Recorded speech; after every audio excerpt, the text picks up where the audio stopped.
Oh, yeah. We're back. We're back in a big way. It's Talk Tuesdays. There's one more person than there usually is on Talk Tuesdays today. And both should look familiar to you if you have existed on this channel for any other period of time. Obviously, we got Josh Cole here. Back as usual. And he gave it up.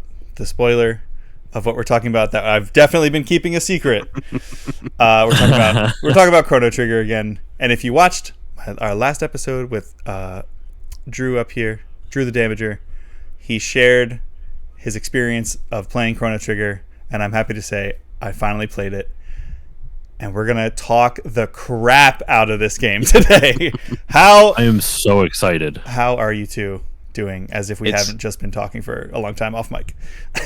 It's almost like we've gone back in time. Hey! I was wondering what to call this. Like, I think on Twitch I just have it as Chrono Trigger Rewind. Well, you know what? If you give some bad takes and say the game is bad, and Drew and I are mad, you can call it Chrono Triggered. Hey, let's get triggered by Chrono. Which all of us do. At least I can't speak for Drew, but you and I, Andrew, we consistently lament at the passage of time and being like, "Oh my God, our childhood was 15 years ago." And then people who are also in the same mindset are like, "Oh, shut up! I felt like that for like 20 years now." Yeah, yesterday was the 34th birthday or anniversary of Sonic the Hedgehog, and I was like, "That's 2 years younger than me." And I thought you were about to say it was the 34th anniversary of my birthday. No, but that's a weird way to say. That's how I'm going to start saying that from now on. It's the anniversary of my birthday. No, but I have so at my job now I have like 3 little tiny shelves behind me where I sit, and I put a little plushie of Sonic, Tails, and Knuckles. And today somebody was like, "Oh, what are those guys?" They're 2 old ladies. What do you mean, what are those guys? Yeah. Were they younger? They were 2 old ladies. No. They were very old. And I was like, "Oh, yeah, it's Sonic the Hedgehog." And they're like, "Oh, yeah, I think I remember that." And I was like, "Yeah, well, it's been 34 years, and I never stopped playing, so I feel very old." And they're like, "Yeah, okay, you're old." So it's all relative. Oh, yeah. Oh, yeah. But speaking of anniversaries, I'm excited for this. Me too. It is still the 30th anniversary of Chrono Trigger this year. It's been 3 months, Drew, since you got to gush about purportedly from your perspective. I don't want to give away how I feel about the game yet, but I believe you said the greatest video game of all time. Yes. Not my favorite game of all time. The best. But the best game of all time. I do love that distinction. Yeah, I have experienced it. It felt like a kind of a monumentous occasion. Monumentous. I think is what you're saying. And monumental put together and monumentous occasion. It kind of similar to when I played Earthbound for the first time, like maybe 5 years ago, where I was like, something feels complete in my soul, like just having played this. Like, so many years have gone by where people have been like, "Oh yeah, Chrono Trigger," and I'm like, never played it. And I'm like dodging all these bullets. And yeah, I have some thoughts. Now, Josh here was like, "Oh my God, you're talking about Chrono Trigger again? I have to be there for it." So I'm happy to oblige. What is your, just real quick, because I don't think we've ever talked about it, I'm curious to see if it's a different experience of how you got into Chrono Trigger, and then I will divulge my thoughts having finally played it. So I first heard about Chrono Trigger through our mutual friend Justin, original co-host of the StillLoading podcast, and he's off to greener pastures, not dead, he's just dead. Off to greener pastures. But no, so we Justin and I have been friends for like years, for well over a decade, probably coming up on 20 years very soon.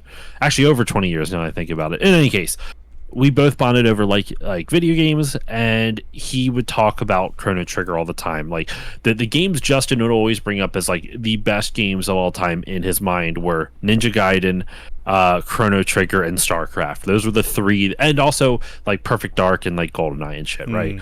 But he hung his hat on Chrono Trigger as being like one of his favorite RPGs of all times. And I remember when he first told me the game has multiple endings, and I went, "What? What do you mean it has multiple endings? I had never heard of that before. How like that was an option to even do." And so I remember hearing about it, and then like everyone would talk about how great it was. And when I finally got around to playing it, I remember starting the beginning of it a handful of times. In fact, I think I showed it the DS version as well. I have the original Super Nintendo as well, but I don't have it in front of me right now. I had the DS version of it before I had my Super Nintendo cart, and I never really touched it. I maybe dabbled the first like half an hour to an hour, but it didn't really get far. Then when I started collecting, I got a copy, an actual cartridge for the Super Nintendo of Chrono Trigger, which now that thing is worth like, I paid like $100 for it, which was like crazy to me at the time. And now that game is worth even more than that, which is, I'll look it up while we're talking. I have like a collecting app that kind of ballparks the prices and everything. But anyway, so I finally got a physical copy of it, sat down, and I played through the whole game. But I believe I fucked up when I beat it, because there's a way that you can beat it where you don't get the New Game Plus, which allows you, once you get New Game Plus, that's when it allows you to do the alternate endings and stuff like that. I didn't realize that the way I beat it, you can't get New Game Plus. If you're curious, there is at the very end of the game, you know how you can board that like, I think it's like the Black Onyx or whatever, that big like airship that Black the villain Omen. has, and Black Omen. Thank you, not Onyx. Black Omen. If you don't board that and you just go to the end of time and you talk to the dude and just say, "I want to go fight Lavos," you don't get New Game Plus. Because you didn't do Black Omen, you don't get New Game Plus. So I lost New Game Plus, and I was really pissed about it. But I eventually did replay it for the DS, which actually has added content, not just like anime cutscenes, but like there's like new zones and stuff in it, which is interesting. I finally played it on there, and I enjoyed it my first time, and then when I replayed it for the second time last year for my Toriyama month, and rest in peace Akira Toriyama, for in honor of his passing, replayed it, and it still fucking rules. It's great. I love playing it a second time. And to close out my segment here, the current price for a loose cart of Chrono Trigger, mind you, I paid $100 like probably 6 years ago, is now about $235. Oh my god. Is that for the DS or the That is Super the Nintendo? that is the Super Nintendo. I will look up the DS though, and I can tell you in a moment. But yeah, so that is my that's my history with it. I'm going to look up the DS while we're chit chatting still. But yeah, that's what it would. Oh, it's about $100 for the DS complete. That's about with all everything. what I would have guessed. Because I have that. Yeah. So we don't. Okay, so I don't want to necessarily talk about the endings apparently yet, but I was laughing to myself when you were like, "Oh yeah, there's multiple endings," because I don't think I knew that. Like I figured, you mean more than just like you either win or you lose, right? Like yeah, there's like 30 endings. Yeah, there's 30 endings. Yeah. Now, the way it works, and this doesn't really spoil anything, you get a device in the New Game Plus thing that essentially transports you to Lavos at any time you want. Even like you could transport to Lavos at the very beginning in the Millennium Fair, excuse me. So depending on when you decide to activate this device, and I'm sure there's probably some other like triggers that you have, no pun intended, but some other triggers you have to do besides just the time that you activate it. I don't know all the ins and outs per se. You can obviously go onto a guide and look it all up, but that will dictate the type of ending you can get. And there's like joke endings, there's serious endings, there's hidden endings. Like there's a lot. I think there's about 30 different endings. Okay. Yeah, I think there's like I want to say either 12 or 15 unique endings, and then from there's variations on those that make it, if you count all of them, it makes it, I think, about 30, like Josh is saying. Okay, jeez, I was like, what the hell? So, without saying specifics, I don't think I got a New Game Plus, but I did do the Black Omen content like it's DLC.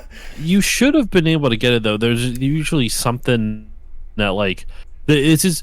I think it's one of the other reasons this game is so forward thinking to me is that it's one of the first games I know of with a New Game Plus option. I'm not saying it was the first. I don't know enough about the etymology of that gameplay concept, but like it is one of the earliest examples I've ever heard of a New Game Plus, at least for home consoles. Wow. Yeah, I think it was the first game that did New Game Plus. Well, like, would you count like original Legend of Zelda with the Master Quest? I have no idea. I've never played the Master Quest portion of. But I guess do you keep all your power ups? That would define a New Game Plus, or do you start fresh? So I don't know. I don't know the original Legend of Zelda enough to say one way or another. But, yeah, I know. And at least the Ocarina of Time Master Quest, it's just everything flipped, like mirrored, remixed, and everything. Yeah. Yeah. No. So I would count. That's the earliest game that I can think of that has anything like that, or multiple endings too, like especially that many. I was like, is this Nier Automata we're talking about here? There are 30 different endings. There's 24 or 26 in Nier, but oh man, I'm so stoked to talk about the different endings then, because I don't know which ending I got compared to like is there a canon ending? I mean, is there like the canon ending? I would assume is just the base ending, but I don't know. Drew, you would know the endings better than I do.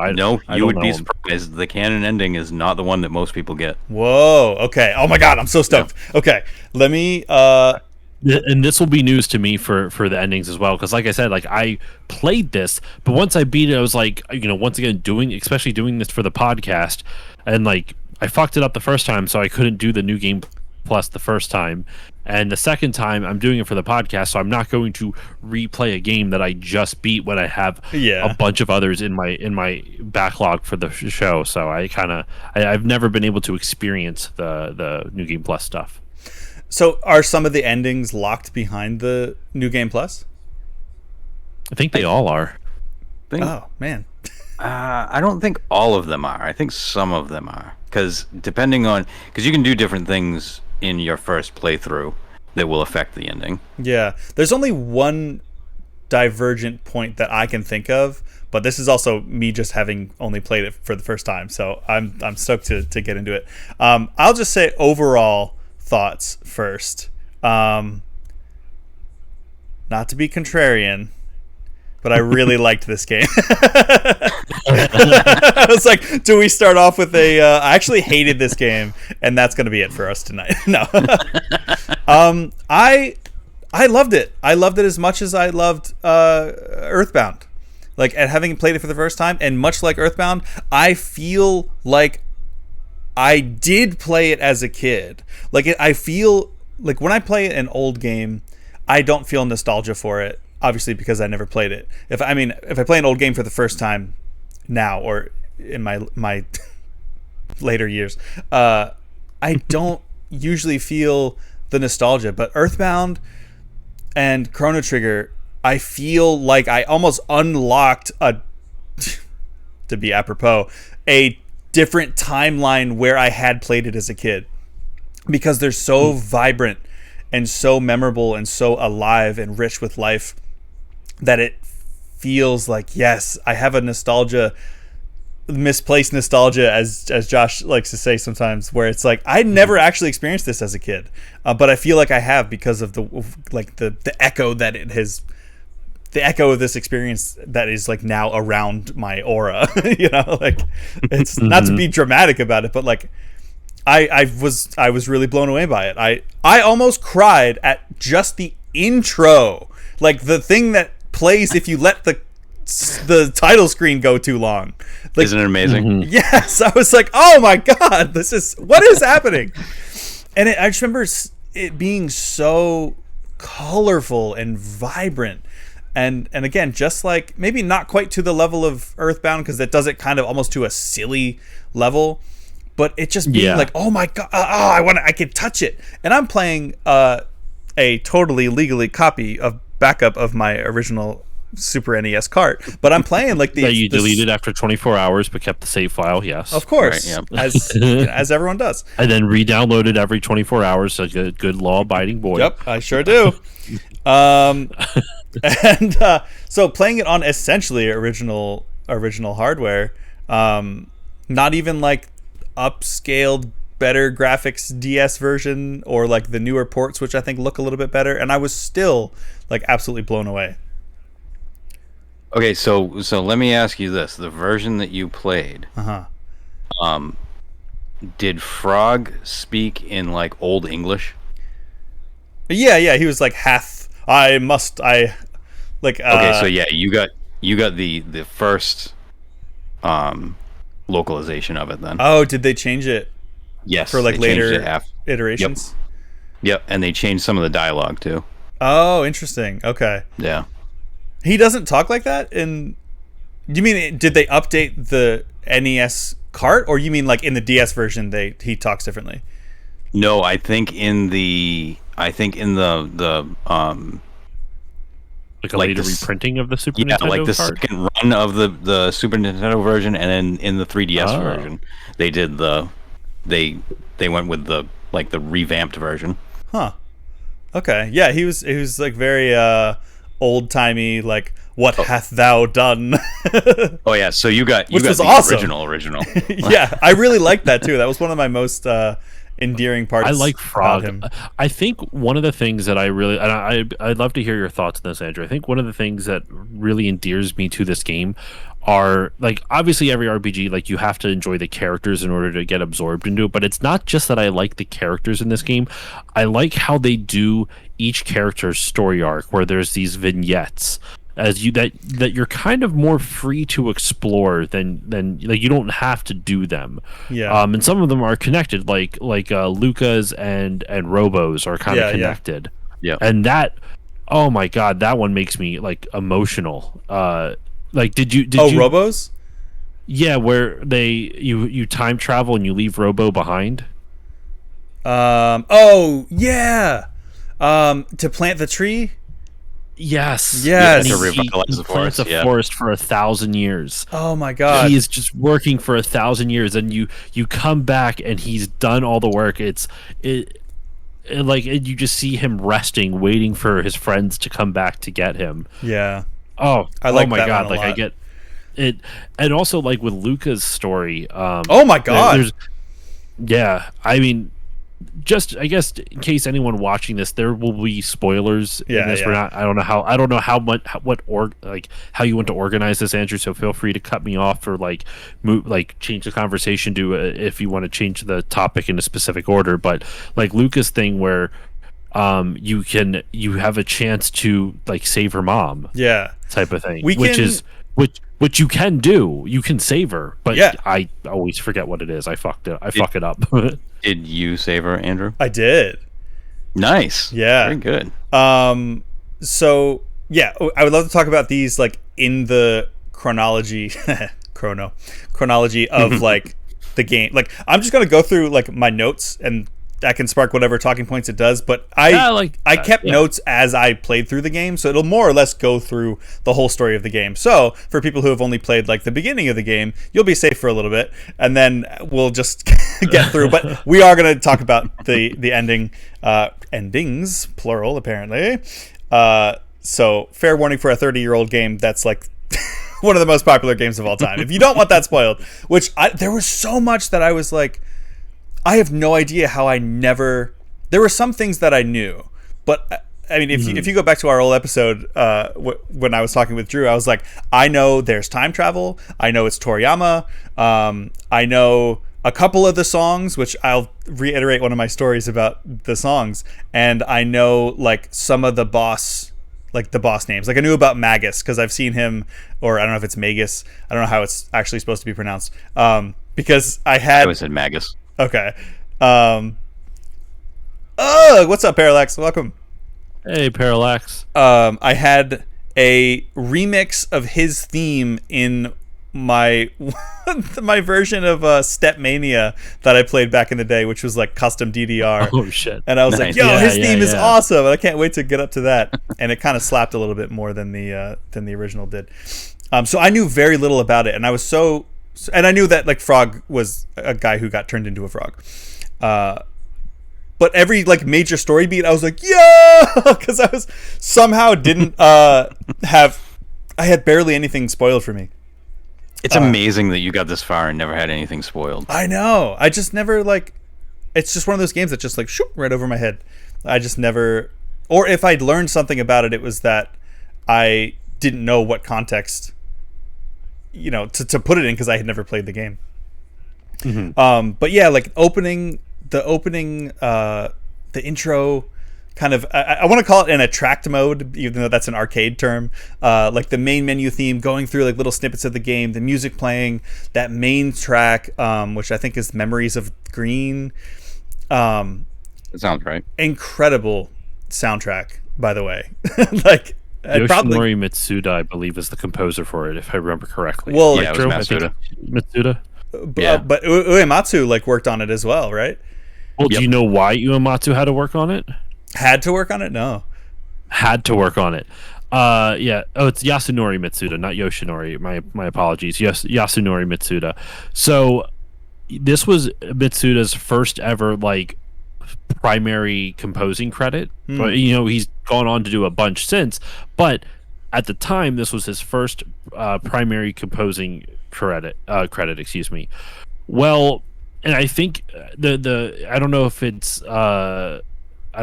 it's apocryphal or not, but the story goes is that he basically threatened, like, he begged to do this game. Like, I don't know if it was because he knew it was going to be good, but he basically kind of like bullied his way on it. He might have even threatened to like quit if he didn't get this this game or something like that. I believe that's what I've heard.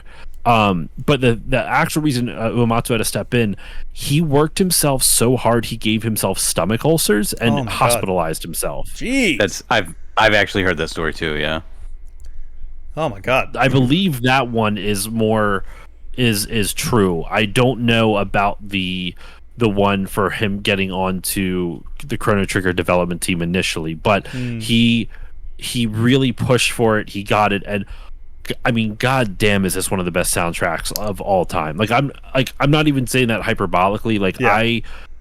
I don't have nostalgia for this. Similar to you, Andrew, I didn't grow up with this game, so this isn't necessarily coming from like, oh, I remember sitting in my living room playing this and blah. No. I played this for the first time in like my mid-20s, right? Like a decade ago. And I liked it then, and the older I get, the more I enjoy it even more. It's just a phenomenal soundtrack. It's so good. It's honestly up there, like maybe top, I don't know. It probably has entered my top 10. You know that you can run Doom in one of the computers in the robot factory? What? Are you serious? Is that really? I'm gonna look into that while we're chit-chatting. What a tie into that one I've never heard of me currently before. Playing Doom 2016 as well. I played that yesterday. Oh, okay. Oh, he's kidding. Okay. I was going to say, that sounds like Parallax just being Parallax. Got him! And you're banned. No. Yeah, that soundtrack is one of the things that stuck with me. Probably the most. I guess I could tell this story.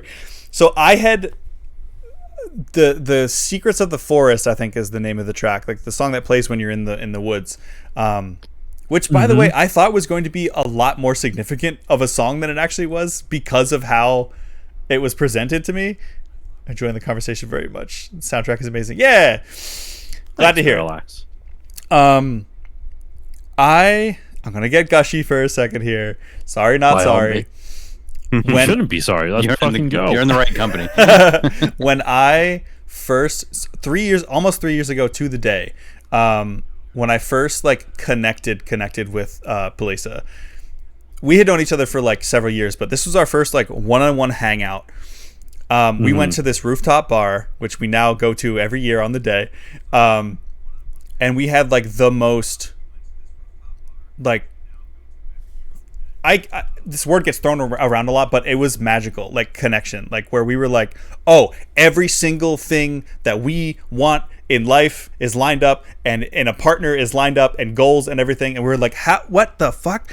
Say something that makes me not like you right now.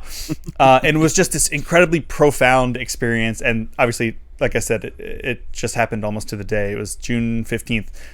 So it was a summer night, and we had this amazing conversation for hours and hours into the night. I walked home from this bar, and it was just like a I don't want to say moist, but like the air was kind of wet, like it was about to rain, and or maybe just had, it was kind of humid, but like not quite, almost like it's about to rain, it's about to storm, okay, but not in like the foreboding sense. And it was really windy, and like I was walking home, and all these trees were swaying, and I listened to I put some song on. It was probably honestly the aquatic ambience from Donkey Kong Country. Another absolute top song of all time. And I listened to that song a lot just because I just love the ambiance of it, no pun intended. And then I guess the track had finished, and then it started the next song automatically from my YouTube, suggested playlist, and it was this Secrets of the Forest from Chrono Trigger. Another like hour-long kind of remix with rain sounds and like whooshing, like it was a very kind of zen version of it. And I heard this song playing, and I had this moment like echoing of like, me and Polisa, and then I'm walking home and I'm just crying because it was so profound, all the feelings I was feeling and the music, and I was like, oh my god, I've never even played Chrono Trigger before. Like I was like, why is this hitting me so hard? Like it was just so, it was so impactful. So it's just so funny that it was like, this song from Chrono Trigger was on my like top 10 video game songs of all time, like 3 years before I even played the goddamn game. That's really funny. That's how good the soundtrack is. It's a very good soundtrack, man. And like the beginning section, like there's, even when you get to the beginning, like I feel like music just like it really just travels with the game so well. Like almost every section of the game has a moment where you're like, oh, I really like this song. Like, so you get to the Millennial Fair, right? And it's cute, like it's good town music, like you would hear in like an RPG, right? But then you fight Gato, or Gonzalez, the robot in the corner, and he does like a karaoke thing. He has like a karaoke mic, and he's like, it looks like he's like singing the instructions. I think they have like little music notes, if I remember correctly, next to it. So he's supposed to be singing, but that melody, that dun dun dun dun dun dun dun dun dun. Dun, dun, dun, dun, dun, dun, dun. I'm not gonna butcher, but I like that thing. That could be like, if you speed that up and add like a kick drum to that, that's like a fucking dance song right there. Like that's got a great groove to it. Wait, what fight is this? Gonzalez. It's not a fight. It's so in the Millennial Fair, before all the shenanery with time happens. If you explore around the fair, there is I think it's in the first screen of the fair. No.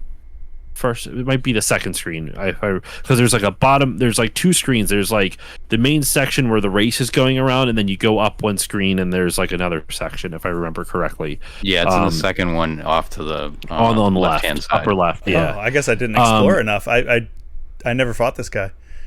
It's a little robot. It's meant to give you like a bare bones like combat tutorial. Oh, like you get the tutorial later on anyway, but like, if you explore around a little bit early, you'll get the combat tutorial a little bit earlier, type of thing.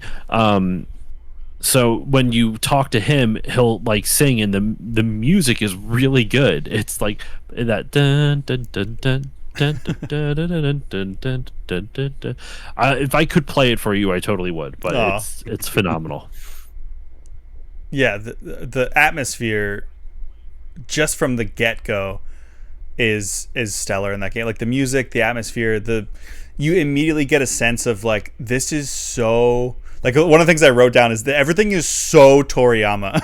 Like in these tiny little sprites, they express themselves so vividly, just like it would in an anime. Like the art direction is incredible. It's Toriyama turned up to 11. Yeah, easily. Well, and here's the crazy thing about this game too. Like, do you know anything about the development of this, Andrew? Like, did you look up any of the directors of this game or anything like that? I've just seen. So there was a couple of things that I had to look up just either puzzle wise or I wasn't sure where to go. And so I would sometimes, this was probably a dangerous thing to do because of spoilers, but I would see like comments on the YouTube videos of whatever I was at talking about, you know, like everybody kept saying like, oh, this was the dream team. And somebody was like, yes, yeah, that's exactly it. So was this the first official like Square Enix like collab? Because they didn't. Well, no, because I mean, yes, technically, but they were. It was under like just so at the this is 1995 when this comes out. 1995 when this comes out. Square and Enix are at the height of their powers on their respective systems. Like Dragon Quest is what is the biggest JRPG series next to Final Fantasy, right? They are going neck and neck with each other during this era. Yeah, maybe even more so in Japan. I think wasn't Dragon Quest even more popular in Japan? But I mean, all the games were more popular in Japan at the time. Final Fantasy did JRPGs and JRPGs in general didn't hit big in the West until Final Fantasy VII. Like it was popular-ish. But nothing compared to Final Fantasy VII, and after that, the popularity of the genre exploded a lot more. Yeah, no, I mean, I think in Japan, Dragon Quest was more popular than Final Fantasy in Japan. I think by a wide, like Dragon Quest was a phenomenon. Like there's the apocryphal story that like Dragon Quest III, they had to like. They specifically changed around release dates because if they released it during a weekday, kids were skipping school to play Dragon Quest. And shit like that's like when Halo 2 came out. I believe that's actually true, but it wasn't like forced by the government. Like the apocryphal part is that the government forced them to do it, when in actuality, Yuji Horii, the creator of Dragon Quest, is like, I don't like this. Kids should be in school, and switched release dates. But if you think about the context of that, though, right, where you have the two biggest powerhouses of JRPGs in the world, or just at least in Japan, right, like the genre's two biggest developers, and they make a game where Hironobu Sakaguchi, the Gooch, the creator of Final Fantasy. Hironobu Sakaguchi, the creator of Final Fantasy, Yuji Horii, the creator of Dragon Quest, joined together to make a game together, and on top of that they bring the most popular manga artist of all time to do the concept art for it, and then on top of that you get Nobuo Uematsu, which granted he wasn't the main one, and it like in retrospect Yasunori Mitsuda is like what a great person to put in charge of the music, but at the time he was a nobody. No offense to him, of course, it was his first game, but like you think about that. You think about how two companies had to basically be like, yeah, you can use our people like to work on stuff and not like, like that's unheard of in like Japanese business culture. You don't see shit like that. Right. And they all work together and then they create this. Like this game, I think what it makes it even more special besides the fact that it's good. Like it's incredibly good. It's a miracle that it exists, and it's not because the game is good. There's lots of games that come out that are good. It's the fact that it is these legends in their respective fields collaborated on a game at a time when they're at the height of their powers, when their rival companies are at the height of their powers, and somehow everyone's like, yeah, that's fine. Let's do it. It's all for the art form, I guess. Yeah. It's incredible how that this even exists, and I can't get over it. Yeah, it could have so easily been just a mess, because you got those three guys. You got they all know who they are. They're three big swinging dicks walking around in there. Little swangers, and it's shocking that they work together to make such a coherent piece of art, and not just something that was like, well, I want to do this, right. Well, we're going to do this separately, and it could have easily been just a fucking disaster. Yeah, I'm trying to think of it could have been too many cooks in the kitchen easily, but it wasn't. Exactly. Yeah, I'm sure there's nothing's coming to me right now, but I'm thinking of, is there another iteration where that level of I guess talent, and not just that, but like legacy like has come together all at once, and it's just it ends up being a total disaster? I mean, I can't think of another game. I'm sure there's one out there because it's stupid to say, oh, it's never happened again or it never happened before or after. But I'm sure there's something out there, but nothing that has this same level of cultural cachet within the gaming community. Yeah. You know? Yeah, not in gaming. I mean, if you think about music, there's plenty of bands out there that There's super groups and shit like that. Super groups that are never as good as the original ones. Yeah, that's true. Yeah, it's so funny. We talk about how much personality and how much life that this game has between Toriyama's art and just the music and the visuals and everything.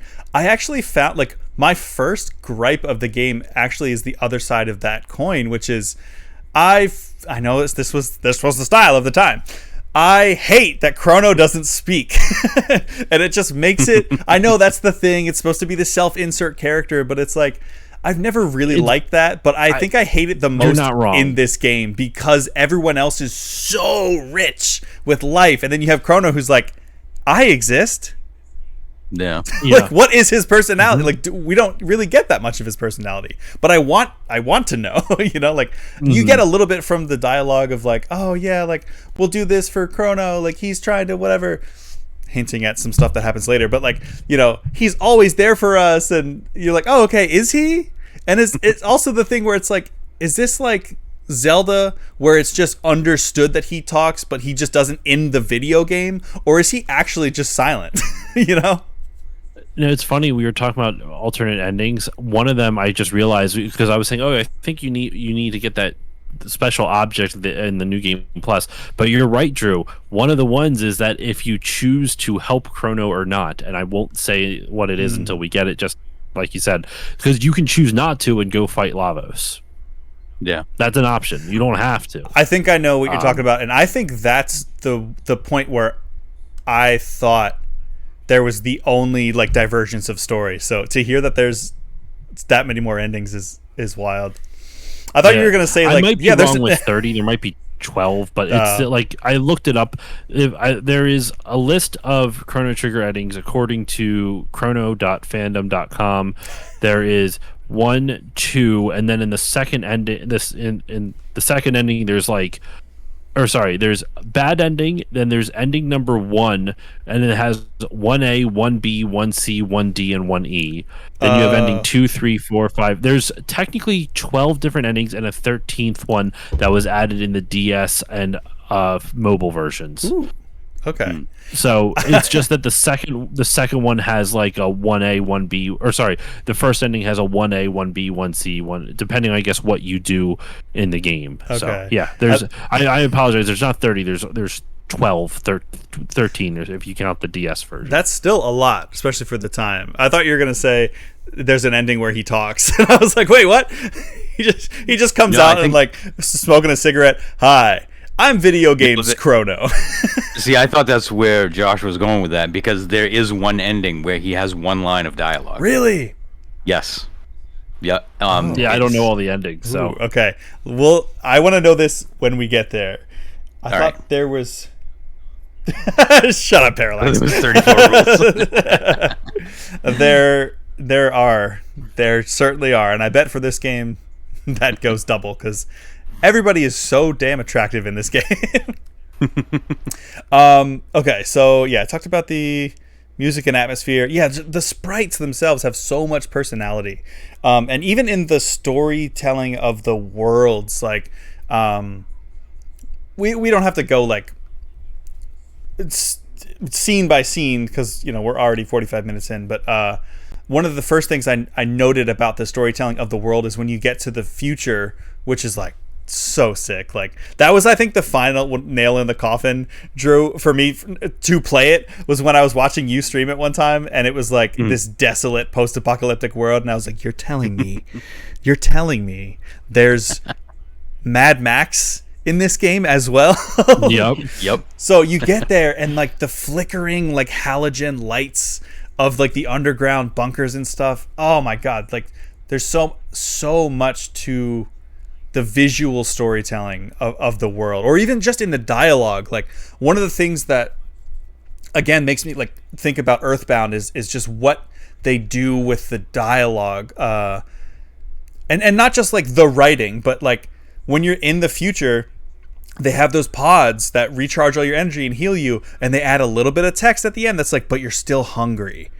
And that stuck with me. I was like, oh my God, because everybody's like dying of hunger because there's no food, but then they just pop into this revitalization pod and then they're alive. They're being like kept alive, but it's almost like I imagine how vampires but they're always feel. hungry. They are sustained but never fulfilled. Yes, and it's like, oh, Right, but yeah. you're still hungry. Or like little things I'll notice about when a character is talking to you, and you'll like start to walk away, and you think the dialogue's over, but then they'll say one last thing that just sticks there in the screen, like as you're walking away, and it's almost like you kind of overhear that, or it's maybe like that wasn't even really for me. Like I just heard it, like maybe they were saying that under their breath. Like there's so many little nuances that break what you like. They color outside the lines a lot of what you would expect from a JRPG, which chef This kiss. game broke the molds in a lot of different ways for the time. One, the fact that you could move around during dialogue and cutscenes, like you could move Chrono around. I always forgot you could do that because I'm so used to like in JRPGs, like when your character is talking, you can't move. You are locked into this position. Yeah. But in Chrono Trigger, they let you explore around, and the reason for that is to add a level of immersion, to make it feel like give you a little bit more agency. That alone, like you describing that, like your experience with it, is exactly why they did it. Yeah. Where you were able to get something out of it that I did not get out of it because your experience was different than mine, because you played it, like, because you could explore around and do different things during those cutscenes. Another way they broke the mold was in the way they handle combat. I think the battle system in this game is phenomenal. I think it's one of the best battle systems in a JRPG series, in a JRPG or an RPG game, just period. Because what's weird about it, because like we're kind of there anyway, because like after the Millennial Fair, right, you get your first bit of combat after you like land in a different time era, right? The way the combat works is that it's there's no random battles. You will see enemies on the screen, or they might jump out and surprise you, but for the most part you can see the enemies on the screen, which means also you can therefore dodge them if you know where they are, especially if you've played it a bunch of times. You can just run around all the triggers and ignore the ones that'll jump out and scare you, or just dodge the ones that you can see. But if you get into combat with them, then all your characters are positioned on screen, and the positioning of your characters, both the enemies and your player characters, matter, because there's like AoE attacks and the position matters, which you would think would be a detriment, that you can't control the location of your characters. But the way the game does the AoE attacks, the way they designed it, is that it kind of creates a fun RNG factor where it's like, oh, these enemies are all grouped up, I better do an AoE thing while I have the chance right now before they get knocked back or before they move. And likewise, they can do that with you, but it never feels like they don't overdo it. They don't let the enemies like overdo AoE stuff, right? Which I think that could have totally killed the flow of combat if the enemies could, like, do AoE attacks all the time and you couldn't control it and dodge it, so you'd be left helpless. The balancing of it was so precise, and I think it is genius. Each character feels very different in all their different movesets. Your tech skills, how you have individual special moves that cost tech points, or essentially your MP, right? And then you can combine them into dual tech and triple tech skills, depending on what you want to do, and depending on how, like, which characters you have in your party, you unlock different tech skills. So if your party makeup is very important, and it encourages you to try a lot of different characters, because you can unlock tons and tons of unique and awesome tech skills, and all the animations are beautiful. It's just the way they designed the combat in this is just amazing. It's easy, but it's accessible, but there's a lot of complexity and depth at the same time, and that is a very hard balance to hit. Yeah, and the pacing of how they teach you these things is excellent. I always felt that I was just being challenged, like just slightly past where your comfort level is. Not to a point where you're like always like, oh my god, always catching up. But it's you never feel out of your depth, but you also never feel that it's like crushingly difficult. Like I really like the way that they start to build on these things, and I like the positional things. I wish you could have like, because I found myself not really using a lot of the straight line moves like Luca's fire or slash, like Chrono's slash, because most of the time they aren't in a straight line. And I would just try to find the group to do the cyclone move or whatever, like the more AoE attacks. Yep. I do kind of wish you could move. Whirl. Yeah. I do kind of wish you could move a little bit, like maybe within a certain grid that you could just position just right. You'd be like, oh, let me hit this line attack. But what you said about the team up attacks, I think that's maybe my favorite aspect of the game. And that's the first thing that when I saw that you could do that, even back when I played it on the DS, when that first came out, I played it for like 10 minutes, 15 minutes. So technically, yes, I played it back in like 2009 or whatever. But I didn't remember shit. So, and I got Fire Whirl, and you jump up, and Luca like lights your sword on fire, and you spin around and you attack all the enemies. That was so sick to me. And I really like, you mentioned this too. I like that the different combinations of characters, you don't just get them from playing, like, if you never play as, Frog or Ayla or whatever, you never get their skill team up attacks, which I love, because you need the synergy of them building this relationship to trust each other in battle, to even have the ability to get these in the first place. And I that's probably my favorite aspect of the game. And I would love to then throw it to you guys. We can go with Drew first. What are you guys' favorite team up attacks? Because I have a very clear one, just in terms of presentation. I think the coolest one might be the try attack with Chrono, Marl, and Luca. I don't think I got that one. What's that one? Really? Yeah. They make a triangle. It's almost like the same one that Flea Slash and Ozzy use. Oh, okay, nice. It's just a triangle. It's like it goes in between all of them, and it just makes like a column of color. Oh, that's cool. Oh, right, because they're lightning, fire, and water. Right. Yeah. So it flashes yellow, red, and blue. Okay, it's like Tri Attack in Pokemon then. Yeah. Yeah. That's cool. I never unlocked that one because I guess I didn't play as those three enough. There's a couple. I think I used. I don't know really what I used. I didn't use a lot of triple text a lot. I always found myself generally using dual text a ton. And there's a lot of dual text. Yeah. I guess like X Strike I used a lot. I loved Chrono and Frog using those. Fire Whirl I used a ton. Aura Whirl to heal your own team. That's your great. teammates. Oh, definitely. That was always really handy. That was really cool. Even later on when you get Frog Launcher, where like Frog will hop on Robo's like Robo Arm and he'll like launch him at an enemy. Yeah, fastball special. There's lots of fun stuff like that. I think I also did it on the wiki. They call it Delta Force, the one you're talking with Chrono, Marl, and Luca. That's the one. But they also have like Delta Storm, which is Chrono, Luca, and Frog. There's also a bunch of non-Chrono triple techs. Like you can get ones without Chrono, where it's like Magus, Marl, and Luca get one called Eternal Darkness. Luca, Robo, and Magus get one called Omega Flare. Like some badass fucking names. Wait, yeah, if I remember correctly, Omega Flare is super badass, and the one with Magus is really good too. Where it's like, so I guess hold the phone. What? You can have Magus as a on did your you team? not get Magus? No. Did you not get Magus? No. Yes, he joins your party. Fuck! Wait, really? Yeah. Wait. That's why when you kept saying, "Oh, there's one divergent storyline," I'm like, "No, dude, there's not." There's two. That I noticed. There's clearly more. Oh my god. Nope. Definitely didn't get him.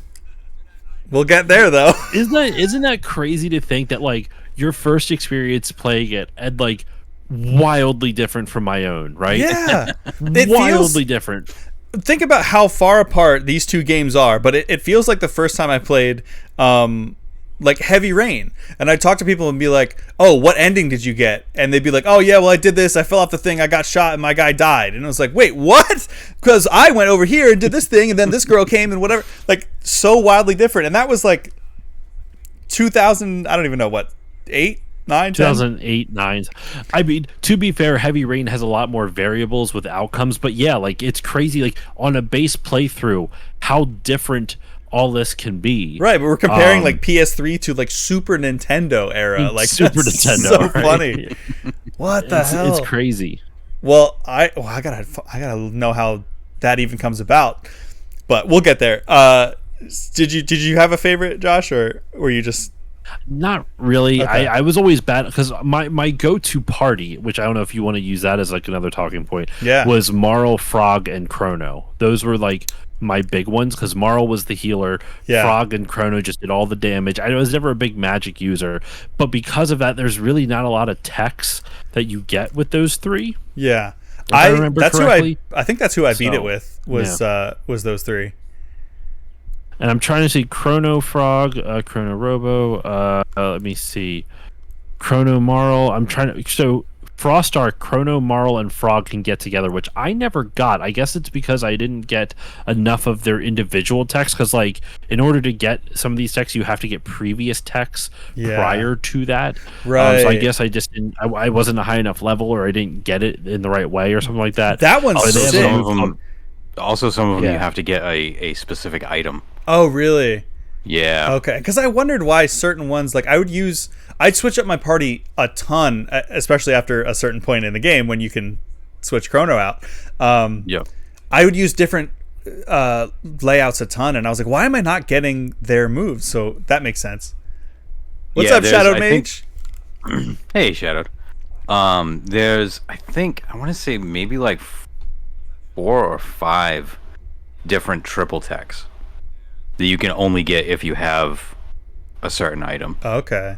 Yeah, the one you mentioned, Josh, with Frog, Marl, and Chrono, I really like because Frog and Marl are both water. So their thing is like they make a huge freaking iceberg that they drop down on the enemy, and then Chrono and Frog like X-slash and like smash all the ice up. It's one of the coolest presentations. But I think my favorite... Oh, go ahead. Oh, sorry, go ahead. No, go ahead. It was going to be connected to this, but not directly. It was tangential to what we're talking about. Okay. Let's finish what you were saying first. I think my very favorite team-up attack is actually a dual tech, and it's with Frog and Chrono. And it's like the lightning rod one, where the Frog jumps up and he stabs his sword into the enemy, jumps off, and then you hit the sword with lightning, and it's like a lightning rod, and it's just like, oh, it's so sick. That is fantastic. What I was going to say, like, because you were talking about the presentation, is what got me thinking about this. Yeah, was this, like, we mentioned how good this game looks, right? Like, it is a beautiful Super Nintendo game. This still looks good today. That's the crazy thing. Still, like, it is so well, like, Andrew, as a graphic designer, I'm sure there's tons of moments in this game where you were probably like, I would assume, in awe of like some of the moments in here. Yeah, I like, may have gone into illustration instead of graphic design if I had played this as a child. Like, how the heck did that get there? Okay, I'm gonna have to clean off this picture frame, but I have this right here. Yeah, the fire scene. Oh, the campfire scene. I loved that scene. You can actually see Magus in there. Oh, really? Yeah. Yeah. He's right over by the tree. Oh my god, that's so funny. If you have him, obviously. If you have your playthrough. Yeah, he was definitely not there for This mine. is a shadow box of the scene. Oh, this is a shadow box of the scene, and if you scan this QR code on this like Zapper app or whatever it is, it actually will like you does like an AR thing on your phone over the picture frame. Oh, I love that. That's fucking cool. It's really cool. But the other thing I was going to say, just in terms of the art direction, like this is stunning, right? Like I love this shot. Yeah. Also, the first time I ever saw this, it blew me away. The stained glass in the court scene. Yeah, that Marl comes busting through. Stunning. Yeah. Beautiful. Yeah. That would be a cool like recreate. Like I've seen people recreate like the Kingdom Hearts like Sora stained glass. That would be a cool one for somebody to actually make too. Well, now since I brought it up, I got to ask Andrew, what was your reaction to the whole courtroom thing?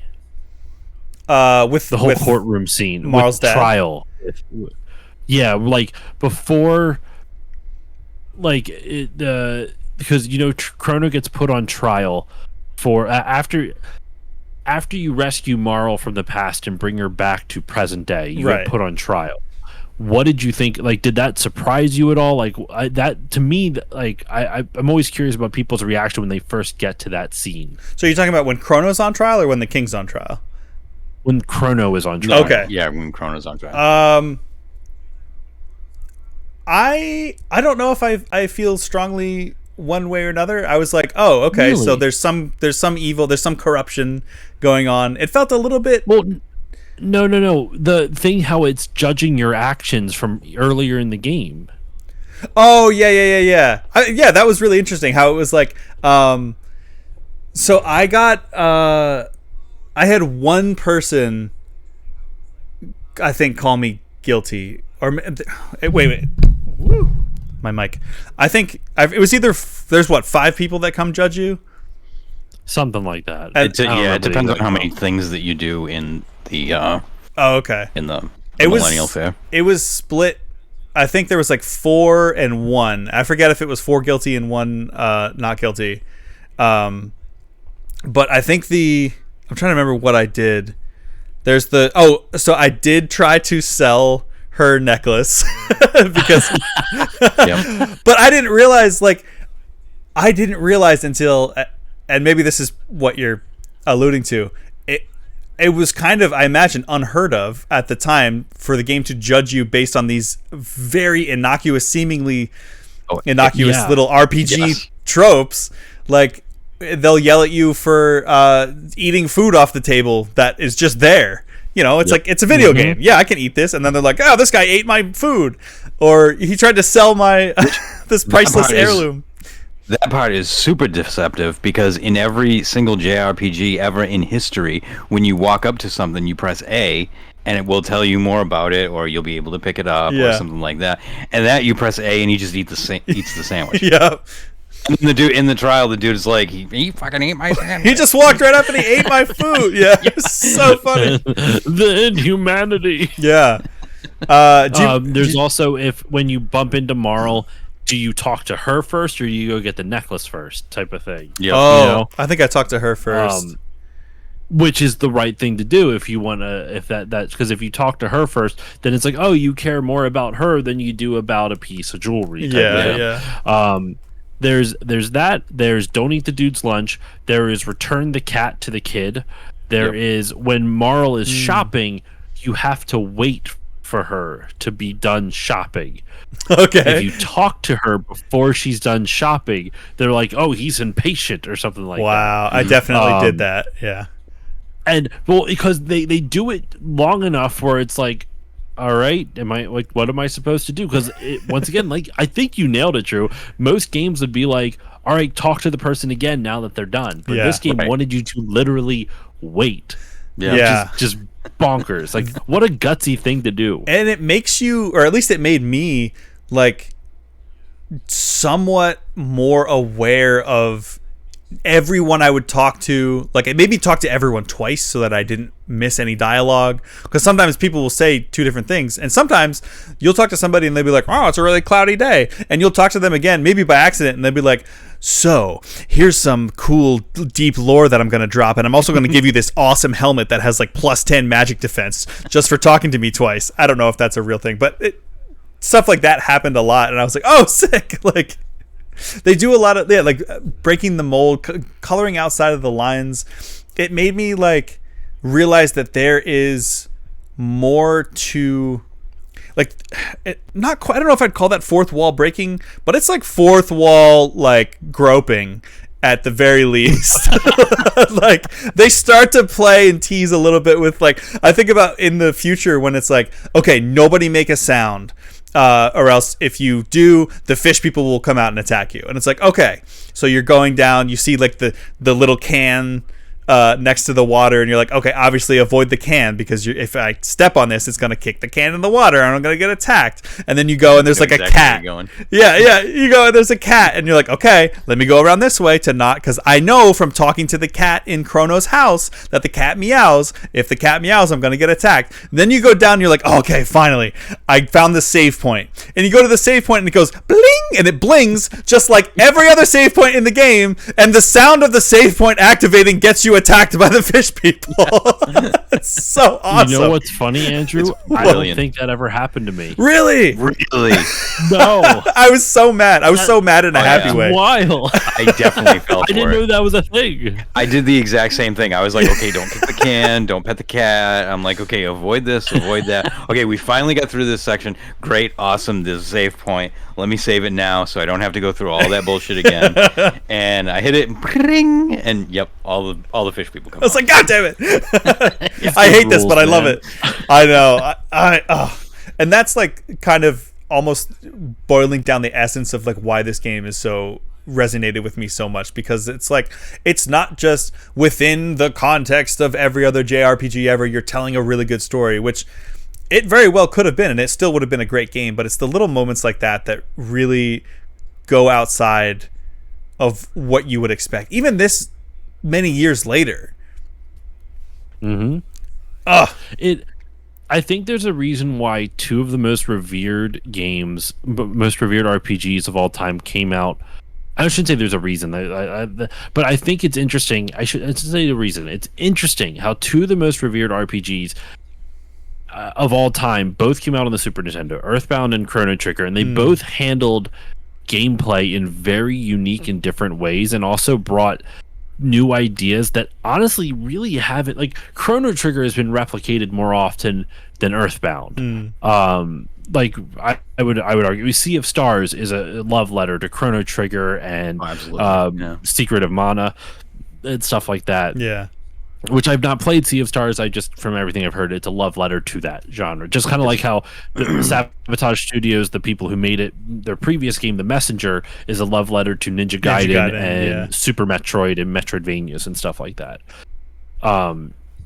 And I think what's interesting though is like, we talked about it, Andrew, how in like Earthbound, how they have that mechanic where it's like, if you are overpowered and you run into an enemy, you just automatically kill them. And we wish more games would do stuff like that, right? And same with something like with Chrono Trigger. I wish there was more games that did combat kind of the way Chrono Trigger does, where like games have done it to this extent, like there's no no random battles and stuff like that, but I just, something about the way Chrono Trigger handles it just feels different than other games that don't do random battles. It feels almost like more. Actually, you know what? I can tell you exactly why it feels different. One of the reasons this game is also so masterly crafted is they manually placed every single enemy encounter in this entire game. There's not a random encounter in the like in other games you could just say, all right, random encounters in this area, and throw that on and you get, I want these types of enemies in this region and this is what you're going to get. Chrono Trigger, every encounter is scripted. They had to manually place and pick where each encounter you can potentially face, whether it's by dodging or whether you fight it or dodge it. They manually picked where they were all going to be, which I think is a testament not only to their skill but also to how dedicated they were to making this game good. Where that was probably tested very thoroughly to get that nice balance of having enough frequency where you don't need to grind, but not too much, or not too much where you don't need to grind. Excuse me. They got that frequency where it's not too little so that you don't have to grind, but it's also not too much where it's like all of a sudden I'm overpowered. Like the game naturally levels you up without you having to grind. But it's not like it's but like you said, Andrew, it's like it's unchallenging. There's challenging moments in the game. They give you challenges, but they never feel out of your reach. It's just so well balanced. It's crazy. Yeah, I love. Oh no, go ahead, Drew. The other thing with the combat that I really liked that I did not see in a lot of games before that was the boss battles. Because a lot of the boss battles are more like a puzzle than an actual fight. Like, you got to figure out, okay, what is this guy doing? What is he weak to? What is he strong to? Oh, now he's changed what he's doing. And, you know, if I hit him with a physical attack, he counters and it's super powerful. But if I hit him with magic, then he doesn't, and I can beat him easily, you know? Stuff like that. Yeah, I feel like that's something that maybe I took for granted, but I've played a lot of RPGs since then, like the Persona games where the boss fights are like that I didn't think, like, I was like, oh, that's cool, but I bet this is probably one of the first times where this type of thing really happened, where even like multiple targets on the boss fight, like the first boss in the game with the little dragon-headed tank, it's like attack the head because then it'll stop healing the rest. And then, and I also like that there's like a little bit of dialogue. If you talk to like the one soldier, he'll tell you this, so you don't have to figure it out on your own. But yeah, like there's certain ones where it's like, if you hit with, maybe I might be thinking of like Magus, where it's like, okay, you hit him with water, and then he'll attack with water. So then you want to use like your water theme. Like when I fought him, it was Chrono, Frog, and Marl, because they both had water and they had like water protection on. So it was like he would counterattack with the same thing that you would hit him with, and then but it wouldn't do any damage. Or if you had a really strong, like the blue male, it would heal you instead. So you could kind of like play their game with them, or outplay them at their own game. Another thing that I found so endearing about this game, like continuing on from like the energy and the dialogue and everything, I found this game hilarious at times. Like there were times where I laughed out loud because it was so funny, either because of dialogue or like physical humor. Like I think of there's a scene where you're chasing Ozzy, which is so funny that they're named Ozzy, Flea, and Slash. I was like, oh my god, of course. Yep. You're chasing them, and he has this like treadmill room that you have to like run across these treadmills, and then his enemies are all on the treadmill, and you're like, oh my god, I have to fight all these guys. And then he pulls the switch and the treadmills go, and he sends his own enemy, like his own team, off the edge, and they die. I was like, he was like, oh my god, and then he runs away. I was laughing out loud at that scene because like So speaking of those three guys, if you want a fun fact, so in the original Japanese version, their names are I believe soy sauce, vinegar, and mayonnaise. Oh, that's so funny.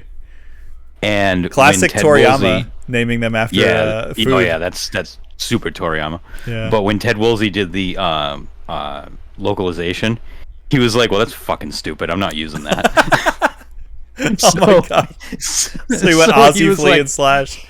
He was like, who are three musicians that are popular at this time period that I like? And he was like, well, I like Ozzy, and I like Guns N' Roses, and I like Red Hot Chili Peppers, so we'll call them Ozzy, Flea, and Slash.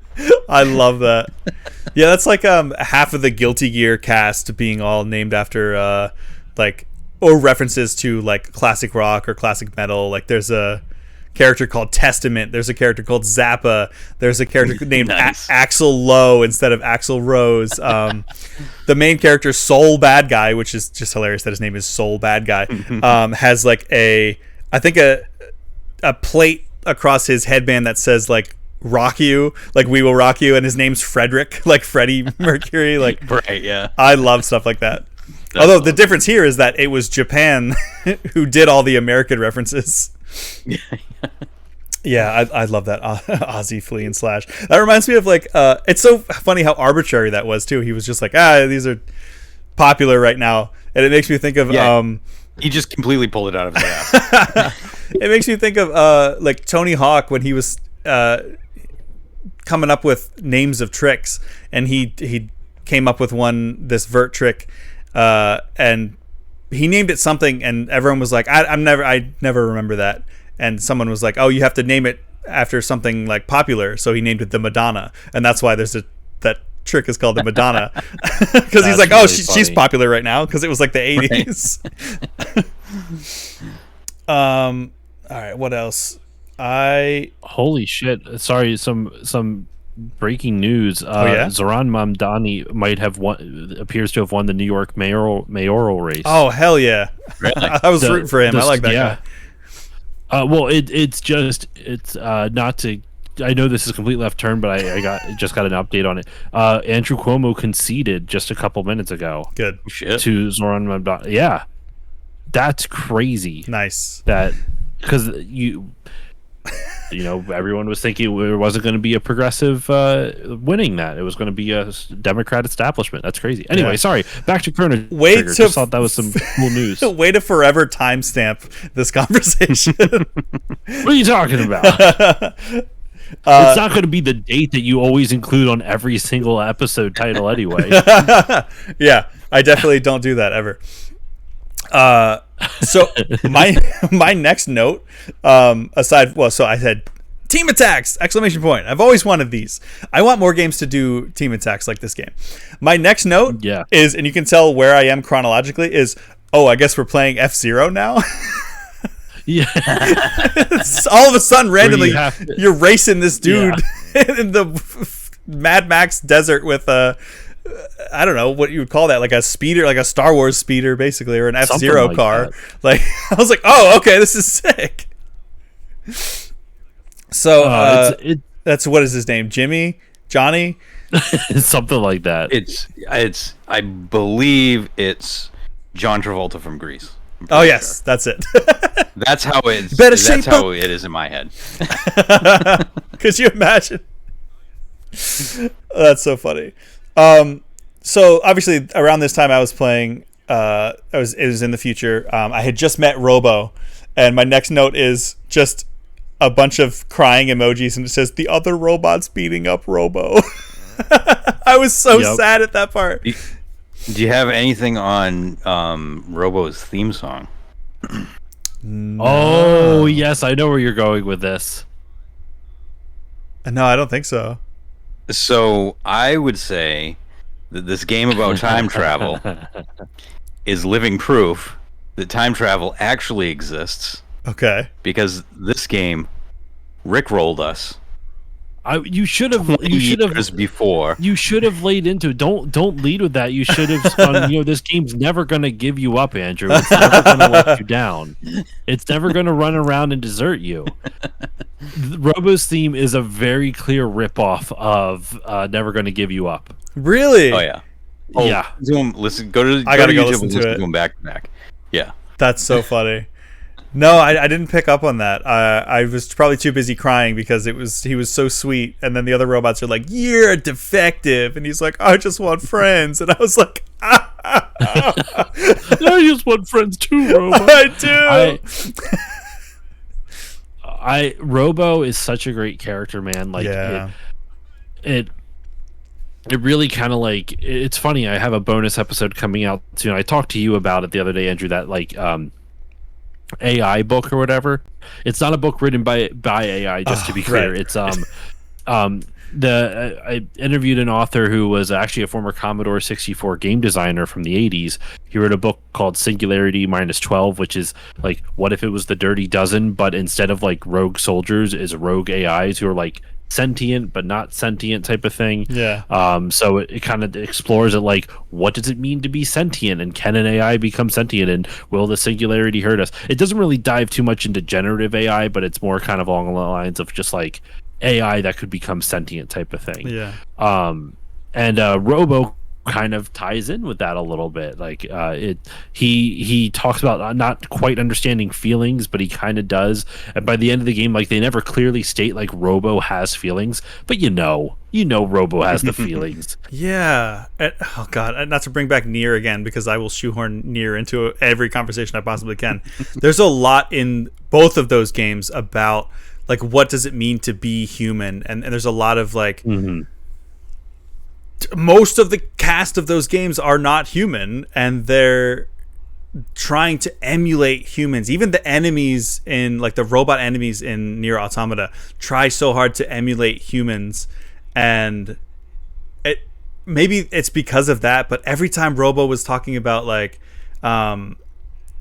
his this is jumping ahead to like his like little arc later on, but like when he sees like the girlfriend robot who's like, you're defective, like you've changed, like you were made perfect and now you're sullied and corrupted, and it's like, what a, like, of course they believe that, because that's their, they have such a cold, binary, pun intended, look on what life is. And he's developed experiences from traveling with the team that he clearly values, because he sees them all value it in each other.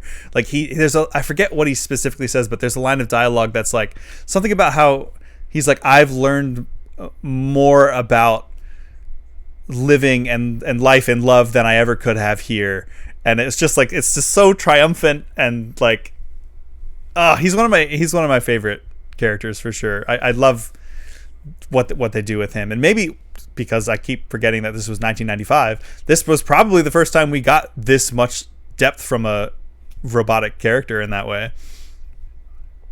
I mean, maybe not the first, but like definitely like an early example of it for damn sure, right? Like him, like also like all the characters have such great story arcs, even the ones who aren't like the most interesting, like Ayla, I never found all that interesting. Yeah, same. But like she's still cool because she's the lead, like kind of going against the grain of something that would have been at the time where, you know, men were usually like, especially in video games, like you didn't see female representation where she was like, you know, where the woman was like the leader of a tribe and also the most badass person in like the entire planet for in prehistory. As this game posits, type of thing. And they kind of even insinuate like she just takes men for themselves, like, you're my husband now. Oh yeah. Like it's very like role reversal, but not in like in a bad way. It's funny. Like they play it off as a joke, but also kind of showing the absurdity almost. I don't know if it was intentional, but the absurdity of like alpha male shit, which was not really a thing in 1995, but I'm kind of correlating it to something now. But I love also canonically bisexual. Really? Yeah, I forgot about that. Oh, right, because she's like says something about like, I don't care, strong is strong.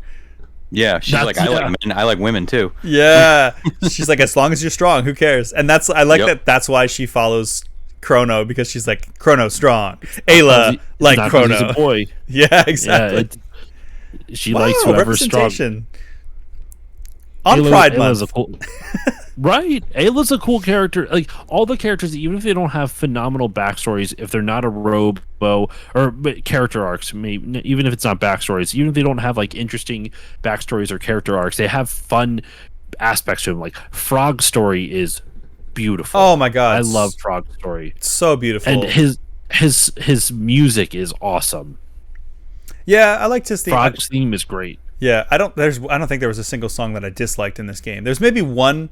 There was one that I kept finding annoying, and I can't remember which one it was. I maybe want to say it's in like the robot factory, but it might have just been because I was getting pissed off running around those stupid treadmills. But yeah, almost every song in this, or almost every track on this soundtrack, is just a freaking banger.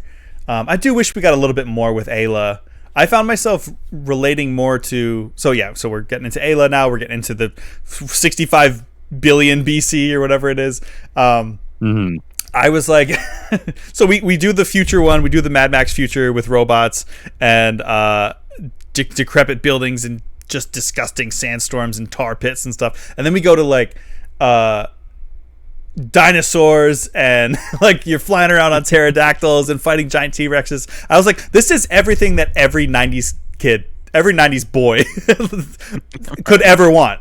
Robots, dinosaurs, 90s were dino crazy, swords, and princess, save the princess and the kingdom, fighting armies, and you go into a spooky castle and then you fight a big monster. Like it's so 90s now that I think about it. But yeah, so I really liked Ayla's era, like the era, like once you do the future, it kind of lets you go not wherever you want, but one of the options of when you can start to travel between time periods is like the prehistoric one, even though you don't have to go there yet. So I really liked the contrast of going from this desolate future to this very primitive past. I thought that was really cool. All the different time travel stuff works really well. I also am happy they did a really simplistic version of time travel. Like, they don't try to do all like the whole, they're not trying to make it overly complex, which time travel, like, if you're trying to be literal, would be extremely complex, and like you don't know the ramifications. Do you go butterfly effect? Do you all different things? Do you a Terminator style where it's a loop, which I give slight spoilers for Terminator. What? But like they do cool stuff with the time travel mechanic too, where like there are certain treasure chests that if you walk up to them and they ask, "Are you sure you want to open this?" If you don't open it and go back to it later on, like you travel forward in time and open it, then it's a better version of the item inside. That's right. I found that out way too late after I had opened like a bunch of those. I was so mad. Yeah, that's the ones that you can open with the pendant. Yeah. That's a cool aspect too, like the how things change. And yeah, like you said, I'm glad that they don't try to do like, well, this created a branching timeline. They're just like, no, you go into the past and change something and it'll change the future. And then you can also go back again. And it's not this like, well, how would I have known to go to the past if there was no future? Time travel can get really complicated and annoying, like Marvel Cinematic Universe. Or it can be really simple, like Back to the Future. And this takes more of that approach, which I was very happy to hear. Yeah, it kind of skirts a lot of those like paradoxes that you get in a lot of other time travel stuff. Yeah, because it runs off of something called San Dimas time, which is a theory of time travel where your timeline is constant. So if you travel into the past on Monday at 9:00 and you're in the past for an hour, when you come back to when you left, it's 10:00 on Monday. Okay. Oh, so it's like how much okay. time you are spending in other time passes in all of the timelines. Okay. Yeah. So that way, Okay. kind of like that's how they kind of skirt a lot of the maybe you'll run into yourself and all that kind of shit. Yeah, I thought we were going to get some more of that. I thought it was going to be something like, especially with maybe I read this wrong. Is it implied that Queen Lean is Marl from another timeline, or did she really just look like her? It's her relative. Yeah, I know it's like her ancestor or something for like 400 years. It's not a different it's not like a different version of her. It's literally just, she looks exactly like her great grandmother or whatever. Yeah. Okay, that's kind of what I thought. But then I was thinking like, wait, when she got sent back in time, did she just then grow up and live the rest of her life? Because then doesn't she recognize you when Chrono goes to see the Queen? Doesn't she say something like, he looks so familiar? I don't think so. There was a line of dialogue that I thought, well, you guys would know better than me. Okay, yeah, so it's just that's your ancestor. And then this may be a stretch, but was Ayla also supposed to be her ancestor, because like tomboyish blonde character? Yes. Maybe. Oh yeah? I could okay. Canonically, yes. Ayla is the great to the fucking 25th power grandmother of Queen Lean, who is the great grandmother of Marl. That's what I thought, because there's like a line where she's like, make sure you have strong grandchildren or something like that. Yep. Who, by the way, Marl is the, I think, great grandmother of Doan. Of Doan. Who's Doan? Doan. Is that the old man that runs the dome in the future? okay. That you get the ship from? No, well, you don't get the ship from him. That's the robot. That's like, that's the new robot. The robot that's a new. I remember a character named Doan, but I don't remember. A new, yeah. Yeah, he's the old man that lives in the thing that tells you, oh, we don't have any food, and like there's a computer down in the basement that's right guarding all our food and all that stuff. Okay. Well, he was basically the leader of that dome when all the destruction happened. Oh man. Well, and also just thinking about that, with what you were saying with the fucking, where you get the spaceship, the time travel, the chrono trigger, the time travel ship itself. Yeah. I love how like you actually have to get it, because when you travel back to the Kingdom of Zeal, and how there's like is it like the three wise men or whatever? They're not wise men, but it's kind of like that, like the three sages or something. I forget what their actual titles are. Oh man, yeah, frankincense, gold, and myrrh. They flee a corrupt government and travel to different parts in time, which they are. One of them is the old man at the end of time.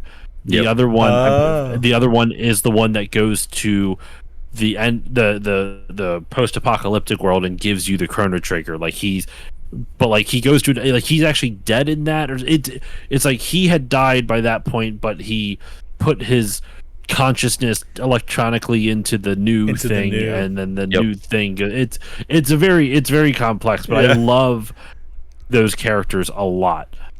That was Jasper, Balthazar, and Malachor. Whoa! Oh yeah, and Malchior is the one who makes the sword. Malchior, that's the one. Yeah, Malchior. Yeah. Yes. It's all coming back to me. I was like, I played this it's been like a month since I beat it at this point, so certain details are a little fuzzier.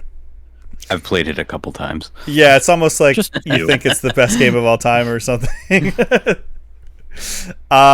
So I have the next thing that I had. Three gurus. That's what it is. The gurus. That's what it was. Gurus of time or whatever. Because one of them is the guru of time. One of them is the guru of, I think, mechanics or something like that. Yeah, some shit like that. I don't remember what timeline this was. I think this was maybe like 600 AD. But I thought it was so cool how there was a mechanic. There's a bunch of enemies that you fight are like these big goblin things with these wooden hammers that will kick the crap out of you. But if you hit them with a fire attack, it'll burn the hammer and they'll drop it, and then they become really weak. I thought that was so cool and so novel that I was like, oh my god, I wanted more of that. Yeah, that's kind of another thing. Like I was talking about the it's almost like a puzzle aspect of the bosses. Yeah. Mm-hmm. And that's what I was going to actually reference too. I think you're 100% on the nose with it, with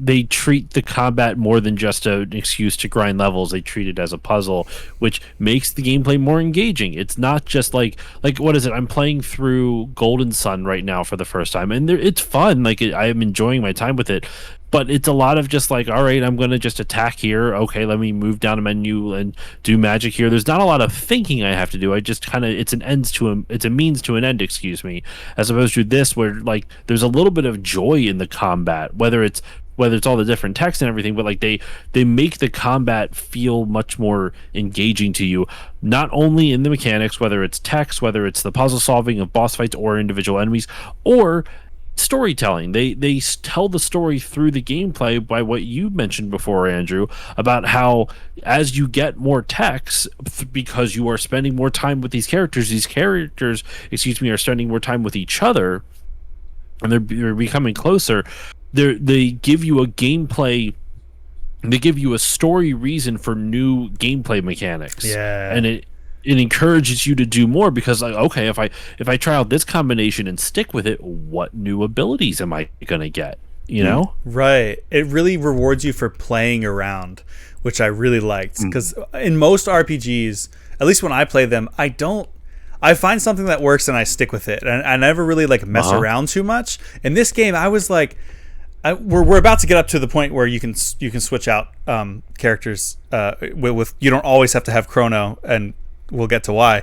But as soon as that happened, I was like, I almost made it a point to, when I switched a character out for like an elemental reason, like just for a particular fight, I would leave them in the party until the next time I would swap them out. So like I had my favorite 3, my group. Like for a while I was doing like Chrono, Robo, and Luca, I think. And that was like my 3 for a really long time.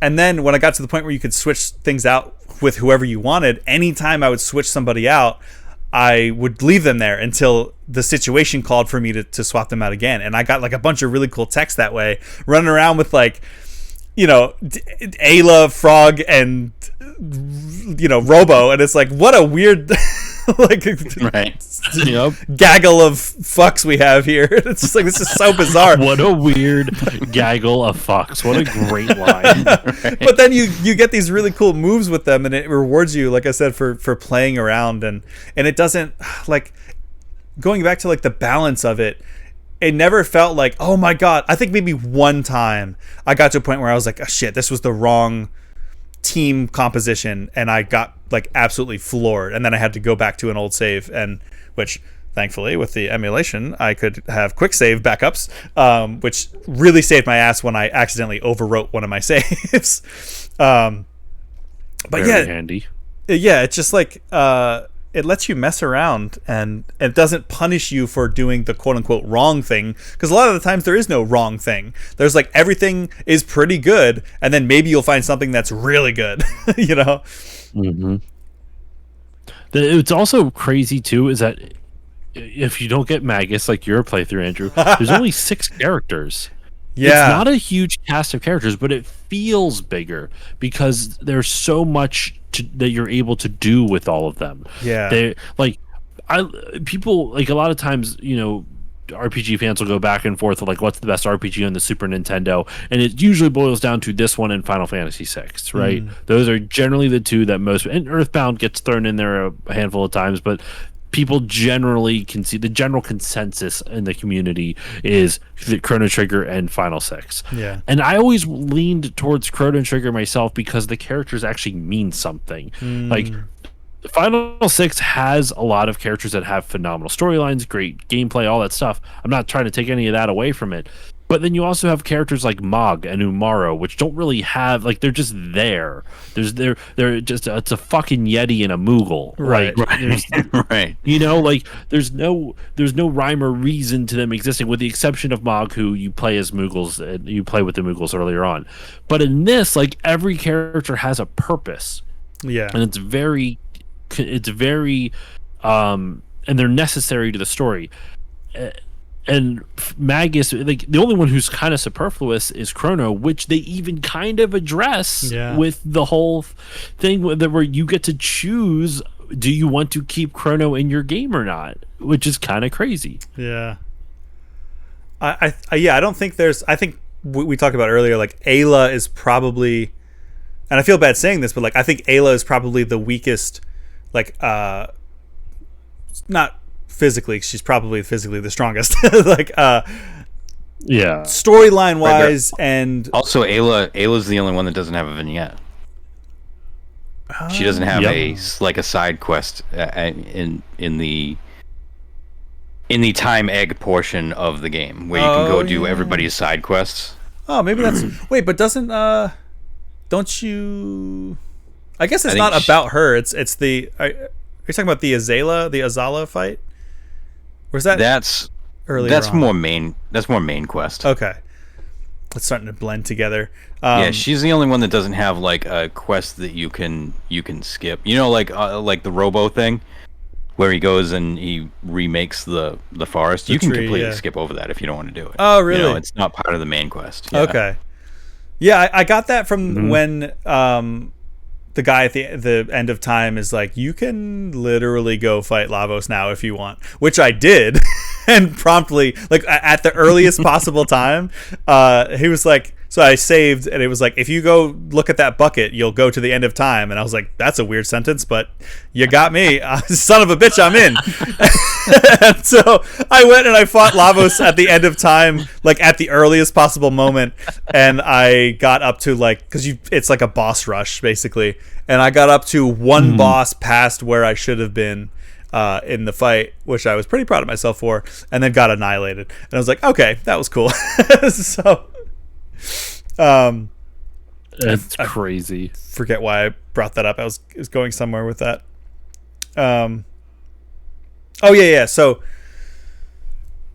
it's gone again. Moving on. The next notes I have, I guess at this point I was in Magus's castle, and I just made a note about how eerie it was it felt genuinely unsettling despite all just being like a pixel art game. Like, I don't think I've ever been so creeped out by pixels before, because it's like you're talking to people and they're like, oh yeah, stay with us forever, and you're like, what the hell? And you get in there and the music's creepy, and there's like there's the way they pan up to the castle too, right? Like, that was something that you didn't see a lot in Super Nintendo games. The camera pans up to see this interesting perspective of the castle. It looks really cool on the DS version as well, because you have the two screens. And the way it pans up, it's really cool. Yeah, that creepy ass like Castlevania castle, like very early like Western horror. But then like something activates in the castle, and it's creepy. There's like snake people and stuff, and they're like, I love when you go into that one room and none of the monsters attack you, but they're like, oh, hey, what are you guys doing? Like, you don't have to disguise yourself as humans here. Like, we're literally eating a bunch of them right now. I was like, But then something happens when you finally unlock the door. Maybe it's to go fight Magus, and it just gets dead silent. And then you're seeing like hallucinations of like your mom and like a bunch of the NPCs that you've come across. Like, that scene gave me chills. It was expertly done. Like the dialogue again, with like the haunting dialogue or the very funny dialogue. Like, there's so much that they do within the confines of a single text box, which you wouldn't think you'd be able to do that much with, but man, the emotions are hitting.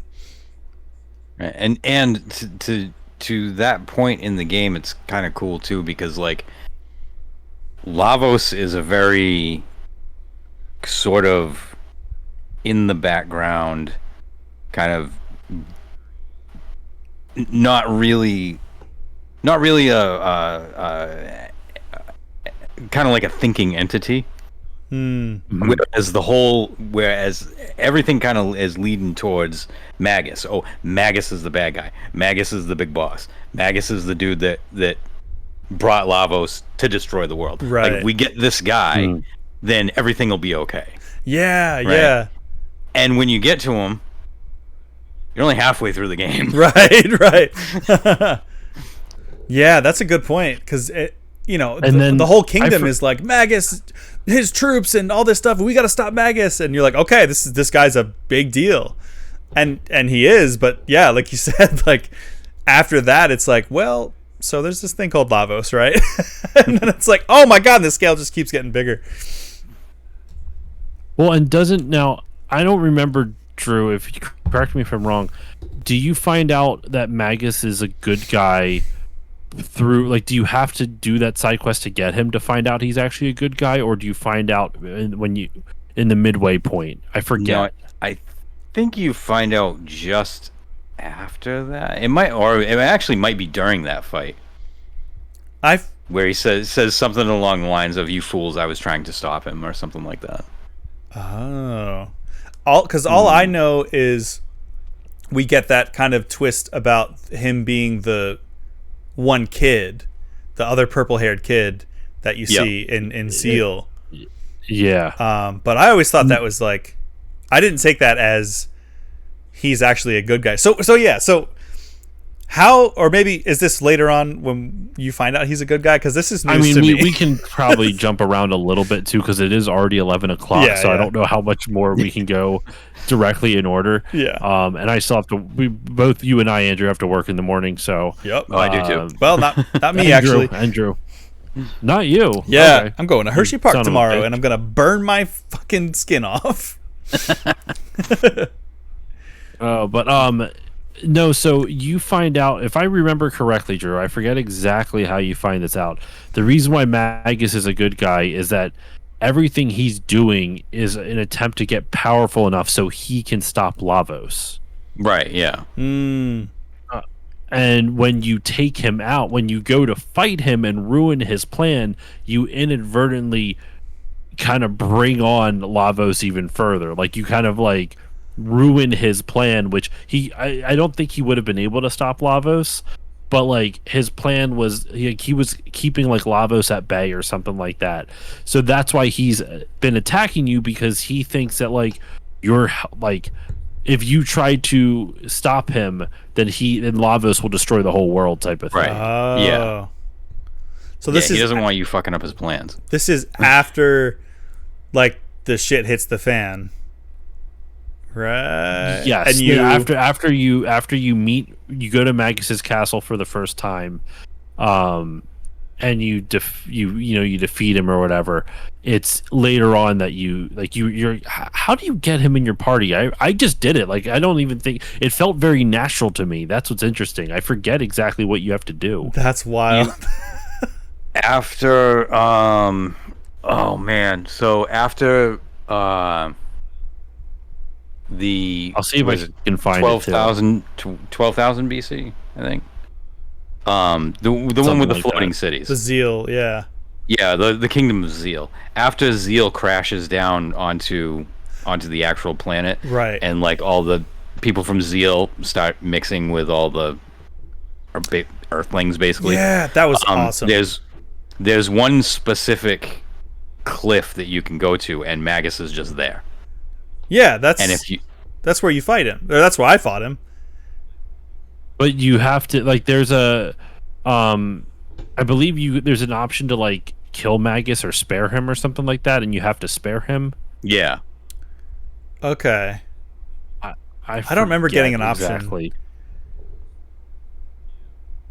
I don't remember. This would be I have to- outside.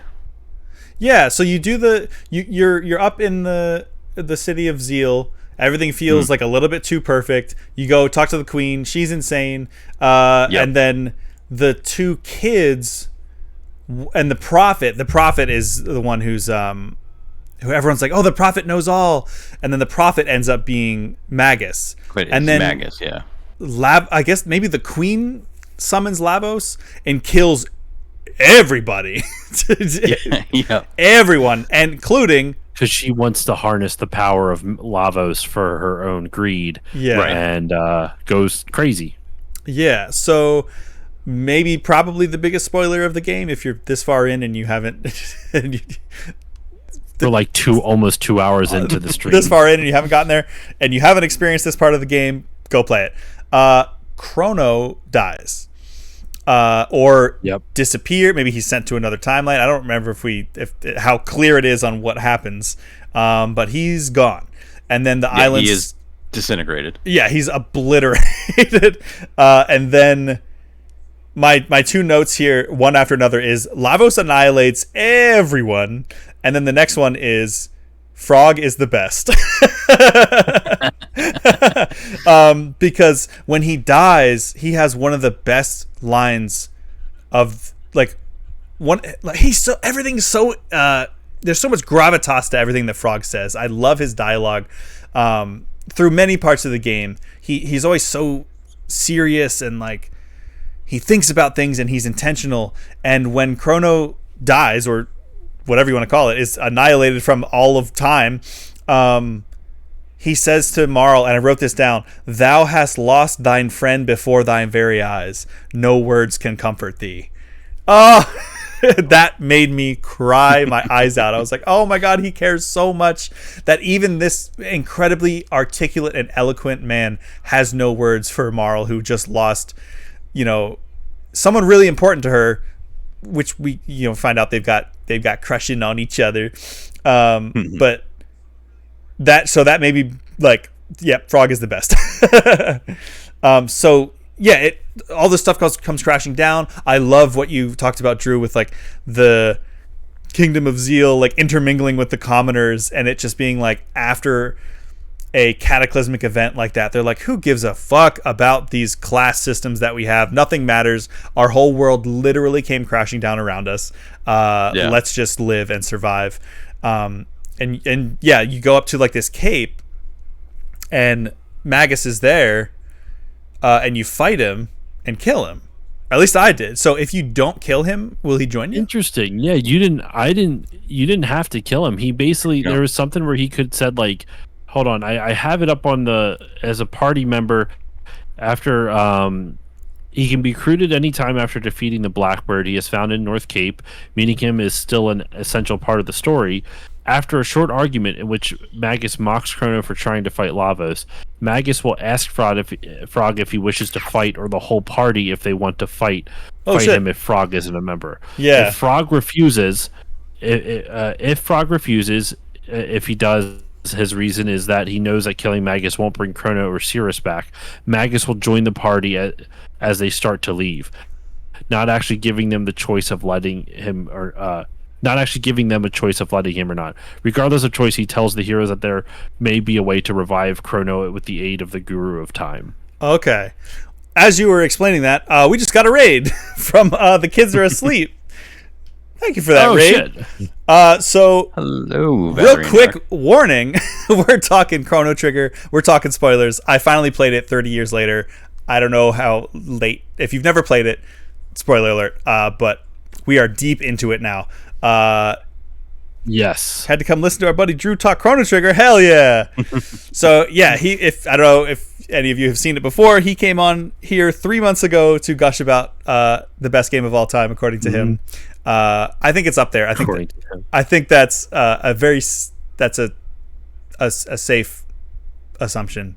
I wouldn't argue with anybody who said that. And then, you got several endings. Oh, sick.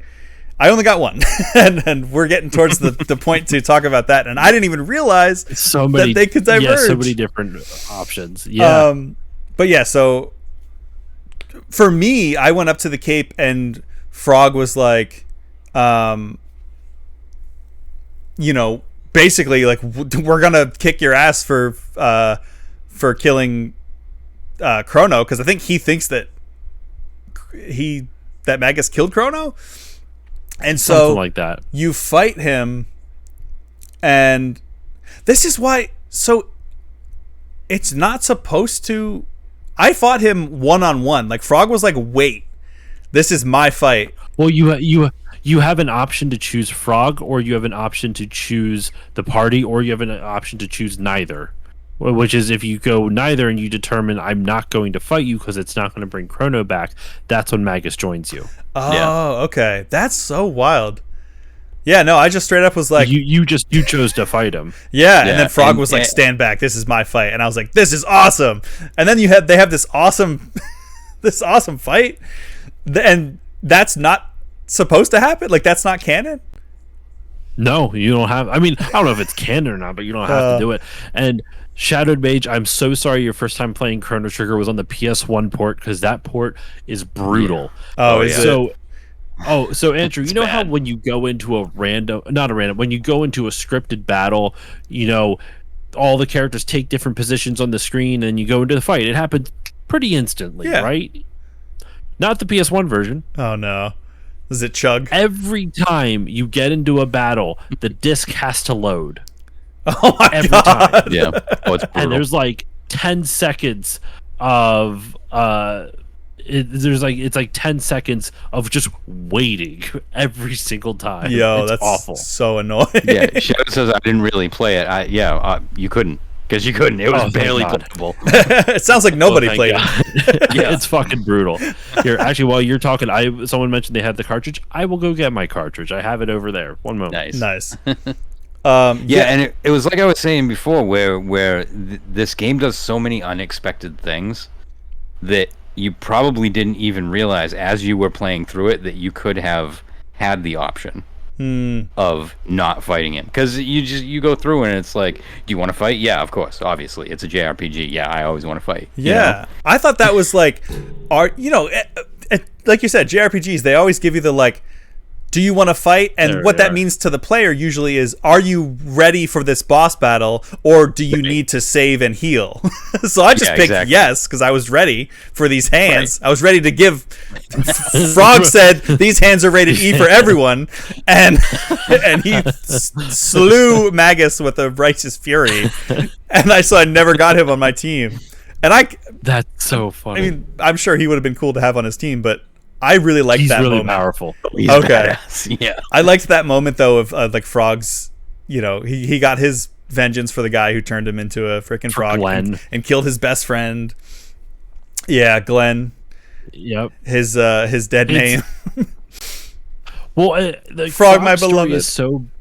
Frog's story is so beautiful because the whole reason he just kind of basically is a wandering samurai is because he feels so like distraught that he failed the queen, like the people that he adores. Yeah. And he then goes around and his best friend dies because of it, because of his failure. Which is not really his fault, but like he blames himself for it, and he can't live with that, so he just kind of wanders around. So he lives with this curse that is meant to mock him, and he just kind of almost wears it as like a badge of honor. Almost, it's Frog's fucking great. Yeah. I love all the characters. Even boring Ayla is fun. She's at least fun. She doesn't have an interesting backstory, but she's fun. So I meant great exploration of survivor's guilt.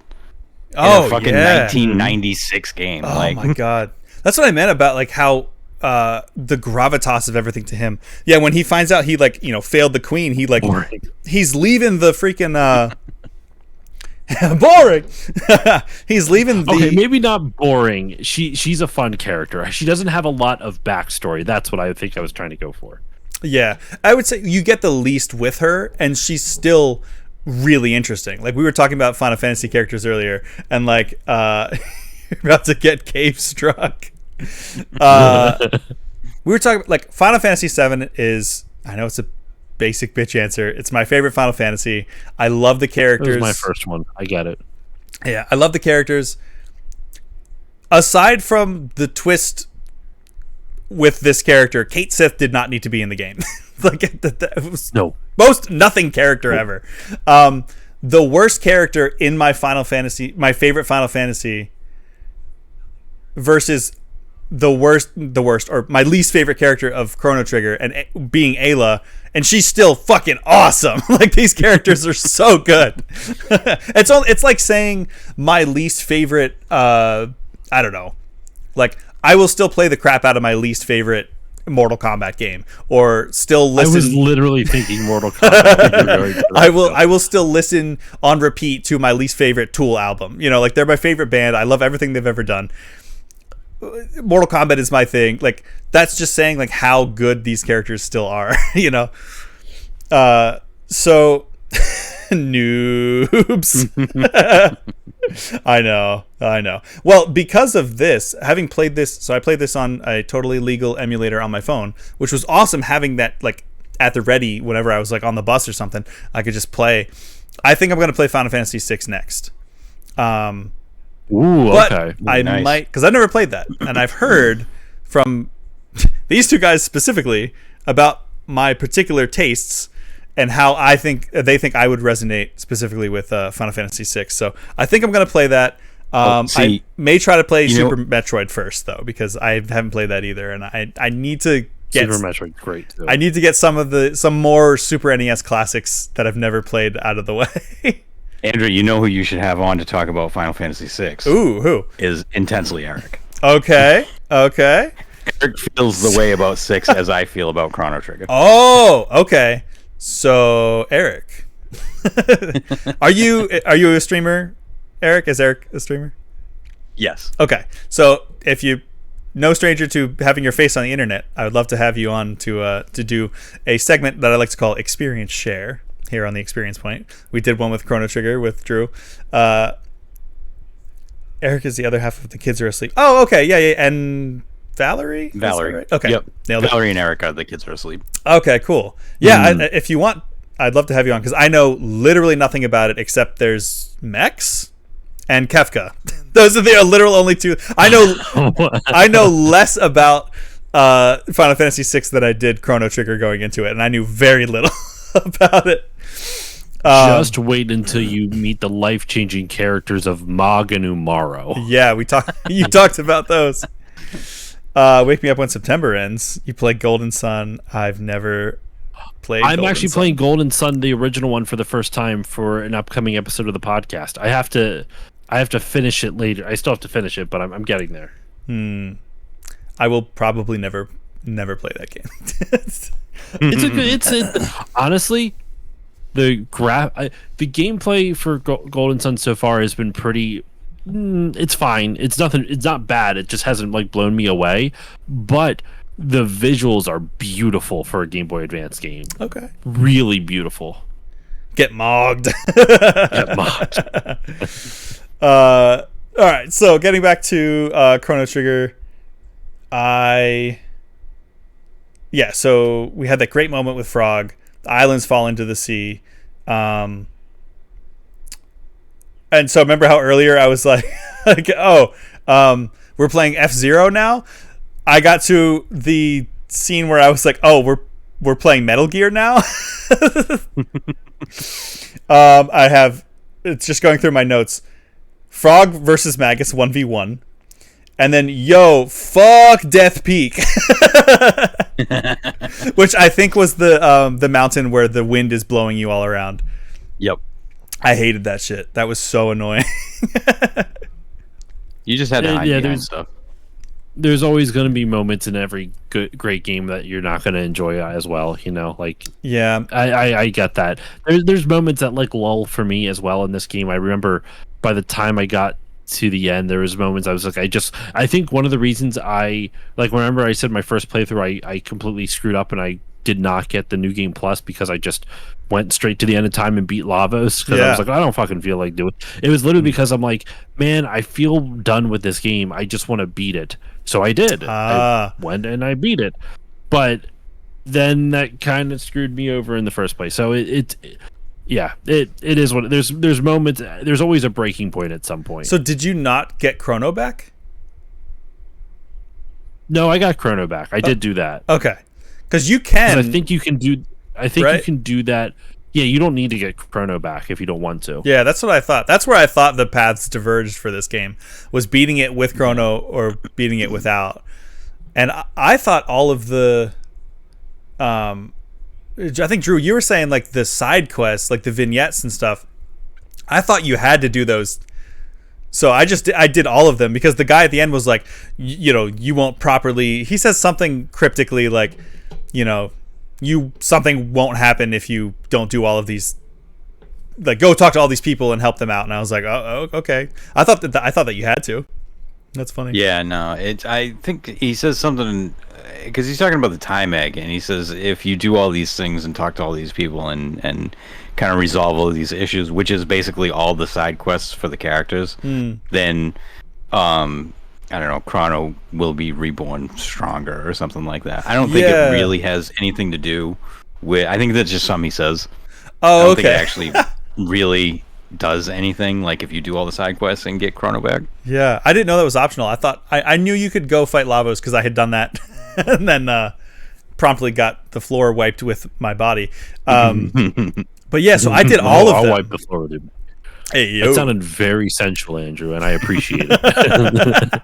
So that part to me felt like, and again, it's so wild how we're comparing games this far apart, but it felt like Mass Effect 2, the end of Mass Effect 2, where it's like you have a better chance of succeeding, not just because you'll level up, but story-wise, you'll have a better chance of succeeding if you go do everyone's side quests and make them trust you more.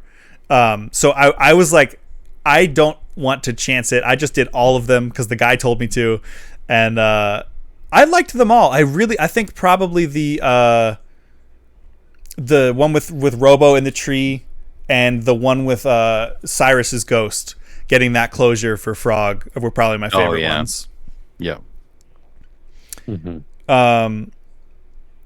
And then we're getting towards like the very end of the game. The Black Omen is just floating there at all times in every timeline, which is wild.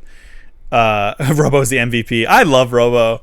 I don't know if he's my favorite. I think probably Frog is my favorite on the team. I really liked Robo, Frog, and Marl. And I ended up beating it, I think, with Chrono. I think it was, Chrono, Frog, Marl.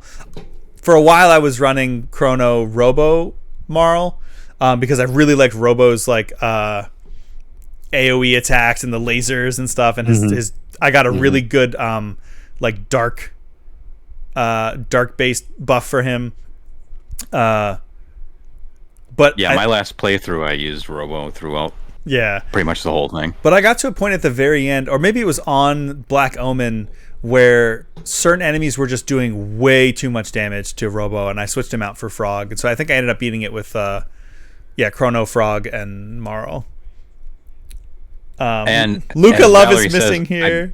Luca is great. I believe Luca and Robo are the strongest combination in the entire game. Okay. I think their like dual attacks are stronger than everybody else's. Wow. I played a lot of... I had them on my team a lot towards like the beginning to the middle of the game. I really like Luca. Party. I love Laser Party. Darude Sandstorm intensifies. I feel a lot of... Because it's Toriyama. I feel a lot of Bulma in Luca. Yeah. Yeah, I could see that. Yeah, and then we we get the amazing campfire scene. Right? Is that right before you beat it?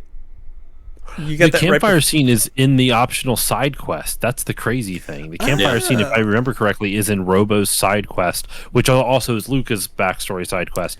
Which I think is crazy how they double it up, but it kind of works really well, even though one kind of just jumps into the other. But like that campfire scene, I think is like there. I have to find it again. I found like someone who wrote like an essay about like how much that scene, what that scene means in a bunch of myriads of contexts and stuff like that. Like there's a lot of stuff happening in that scene just on like an emotional level, and I love it, man. It's just so beautiful. I just got to bring it out again. There we go. Oh, it's so fucking cool. I love it. And isn't Chrono cool just shadow like box. Chrono's like already asleep at this point, which is so funny because it's like, well, the guy who doesn't talk. Yeah, of course we're gonna have to make him. He doesn't need to be awake. He's sleeping in this part while everybody's bonding and like Luca's fixing up Robo and they're all just like. I think, isn't like Marl just like laying on her stomach, like probably kicking her feet? Like it was all just so. I can picture it. These tiny little sprites, and I can picture what this would be like. And that's the thing with the sprites in this, though. The sprite work in this game is stunning. Like you touched on it before, Andrew. Like you mentioned how good the sprites look. I don't think like. Sprites didn't look like this at the time, like don't get me wrong, like Final Fantasy VI looks really good. I think Chrono Trigger looks better personally. And also I think it has an extra, it's newer, right? Like Final Fantasy VI came out in 94, this came out in 95, so they had like a year to work on graphics and whatnot to improve their art direction and whatnot. But like this game, I think, has some of the best sprite work just on the system in general. And like we said, like it still holds up. But like you were saying before, how expressive they were. That's hard to do with the amount of with the size that the pixels really were, right? Like the fact that they did such a good job of the character designs and trend, like Toriyama did such a great job doing the character and the art direction, and then the art team did a phenomenal job of translating Toriyama's ideas into pixel art, which was its own thing because like they've been doing that with other RPGs. Who's the artist for Final Fantasy? It's Kitase. No. It's what's the dude that like it's. Nomura? The person that does... Amano, thank you. Oh, Amano. Yeah, That's what I meant when I said Amano. Kitsase. Yeah. Yeah. Yoshitaka Amano, thank you. Yeah, like in that one, like I love Yoshitaka. Oh my gosh, Yoshitaka Amano's art, but I don't think it always translated as well into pixel art as like Akira Toriyama's stuff does. And I think Akira Toriyama's art does a better job of translating into pixel art. Like even if you go back to like Dragon Quest games on like the NES, you can still see Toriyama's style in those sprites. Yeah. You don't necessarily see that with Amano. So I'm not trying to say that to denigrate Amano. Phenomenal artist, right? It was great inspiration, but I do think like Toriyama's art, it just lends itself better to visual to pixel art. And then you take that and all the years of experience that this team had leading up to this game, and this game just looks absolutely stunning. Like I think arguably, for at least for me, the two best looking games on the Super Nintendo is this and Yoshi's Island. Yoshi's Island is great. Yoshi's Island, I think, looks beautiful. Another great, very uniquely presented game. And like, a lot of the heavy lifting done by legendary Toriyama. I think probably his style, like Amano's style, lies more in the details and a lot of like sharp features. Toriyama's style, I think, like especially for Robo, like he looks so like just chunky and round, and the way that the characters, like I think of the one sprite that I think of all the time for this game is when Marl gets like surprised by something and she like pulls her legs up, pulls her arms in, and her hair just shoots out like a freaking Super Saiyan, and her eyes just become like the size of her whole head. And there's so much there that's like there's so much personality, and yet it still screams so unequivocally Toriyama, like that. I don't. So for that emote that I just put in. That emote that I just put in the chat, I got that from the sprite sheet because I downloaded the sprite sheet. Oh, nice! It is the biggest sprite sheet I've ever seen in any game ever. Yes. Like most of the time, sprite sheets are like, you know, character looking left, character looking right, character looking up, character looking down, back, front. You know, maybe a couple slashes of animation. You know, maybe you get 20 to 30 characters on the sprite sheet. The Chrono's is like, I don't know, maybe 70. Yeah. It's huge. Nuts. And yeah, I see what you're saying, Eric, about the it's very ornate. Like it's very Amano's art is, yeah. It's very much like and I wish I could remember the artist who did these, but those early like concept arts from like Metal Gear Solid, where it was very like loose. And a lot of it was just in the details. Like if they had tried to make the actual character models look like that, I don't think it would have been successful. But you get the feeling of that. God, and now I'm about to go into another whole diatribe of how I miss full color illustrated instruction booklets for video games, because you would have a lot of these really cool companion pieces, and you would see like the full Toriyama art, and then go see how it translates into the game. Delicate, flowy, ornate. That's the Final Fantasy look, but I don't think it translates as well to sprites like Toriyama's does. Absolutely, or just maybe in a different way. But yeah, so I was about when you were bringing up all that artwork, I was like, I should bring out I have a whole bunch of boxed NES games. I should bring out a random game manual. Yes, and then we'll bring back dramatic readings of manuals. A Boy and His Blob. Yeah. Wow. I remember I played the Wii one of that. Anyway, sorry, that's not Chrono Trigger. I do want to see what the manual looks like, but sorry, continue. So did you go get Chrono back? I did. So I did all the side quests. I got the egg.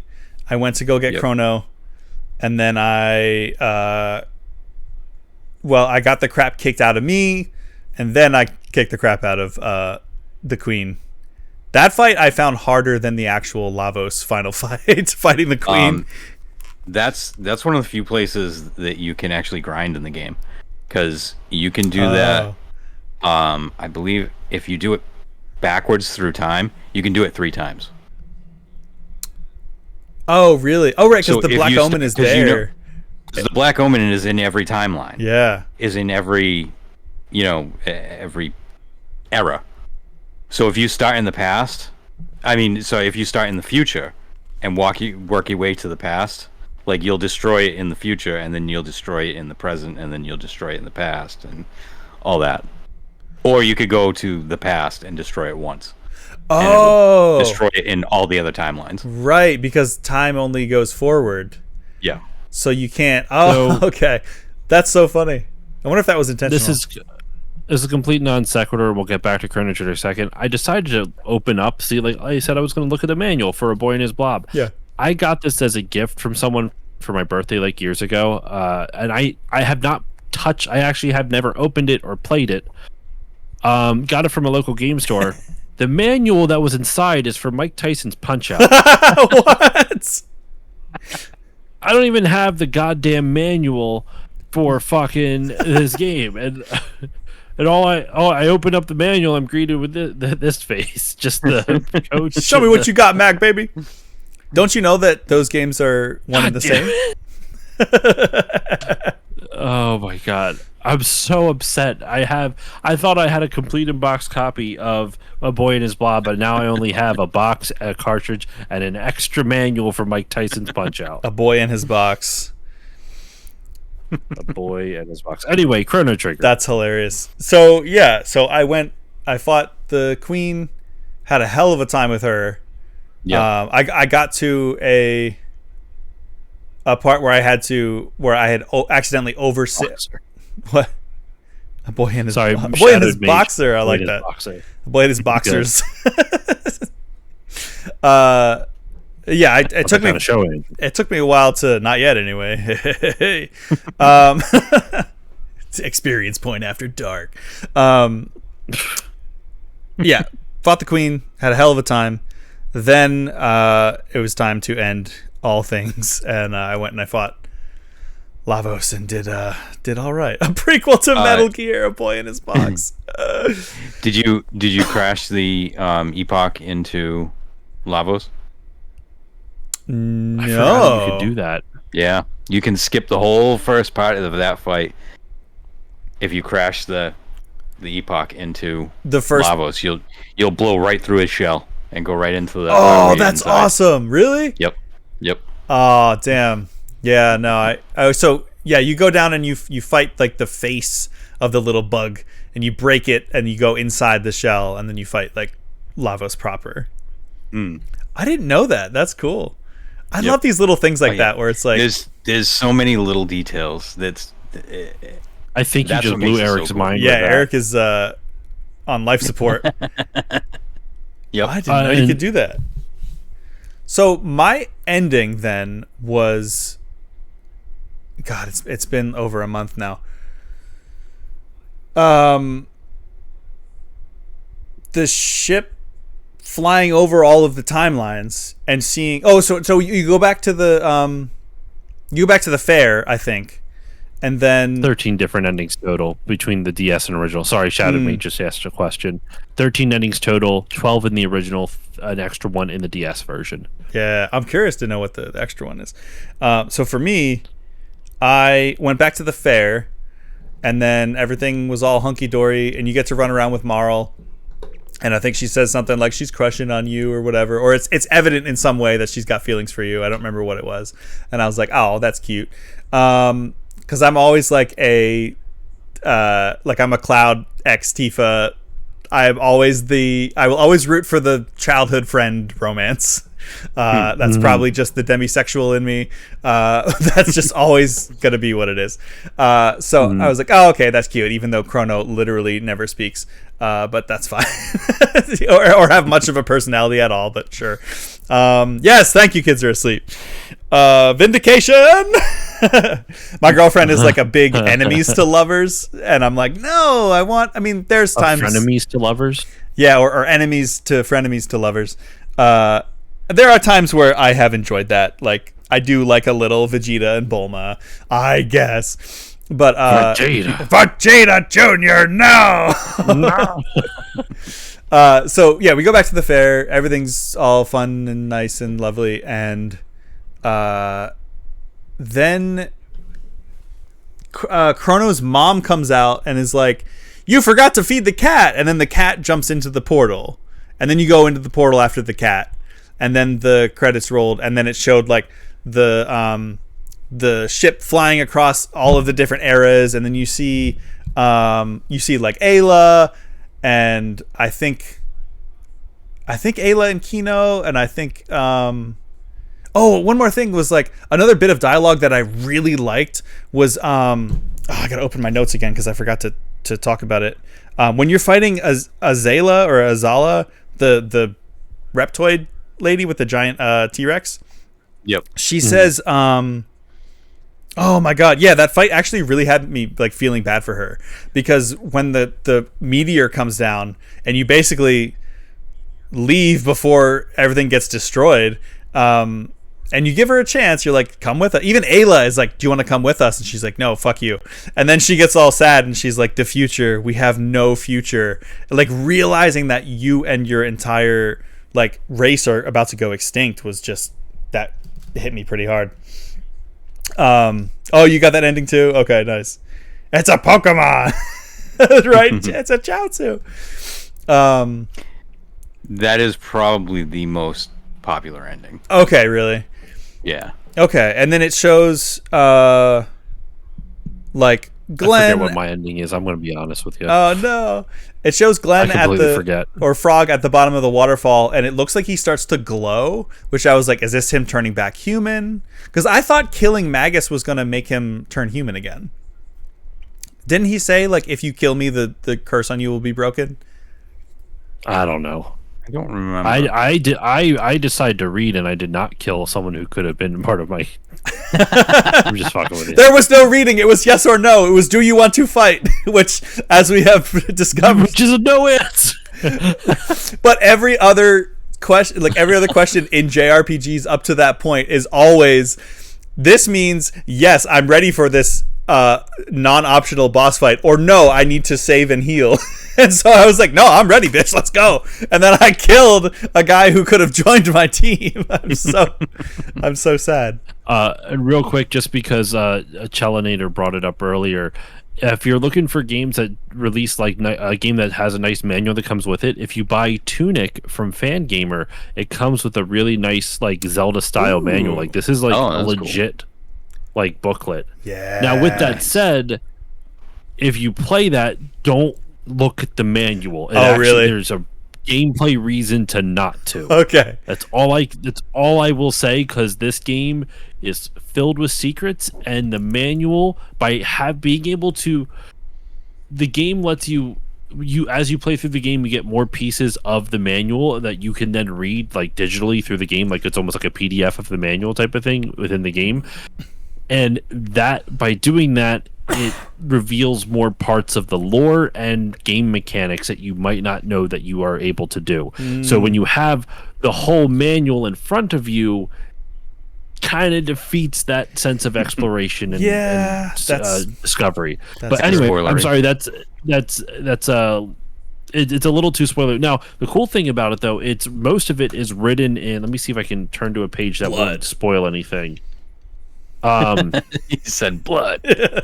Like this one here, like most of it's in, you can't even see it, but most of it's in like symbols in a different language that you can't even read. Okay, like the Hylian language in Zelda. Yeah, kind of. That's cool. I loved in, oh god, we gotta get back to Chrono Trigger. I loved in Wind Waker, when you play it a second time, all of the Hylian text is translated for you. Oh, I didn't know that. I just beat cool. Wind Waker again for the first, or not for the first time, but like the second time ever. Yeah, if you play it again, like when you talk to all the gods and they talk like in Hylian, that'll actually be translated. That's awesome. I had no clue. Yeah, Wind Waker is the best. I will take that. You know what? I do think Wind Waker might be the best Zelda. It's not my favorite, but I do think it might be the best.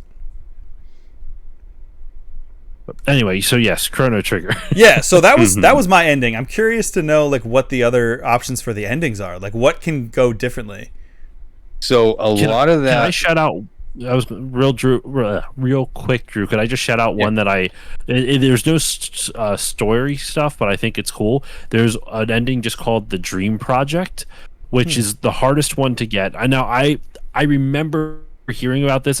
I once again did not get them. I don't know all the other ones, which is why I'll give it over to Drew after this. But I wanted to shout this one out because I gushed about like the Dream Team at the beginning of the episode, right? Yeah. Or the episode, the stream.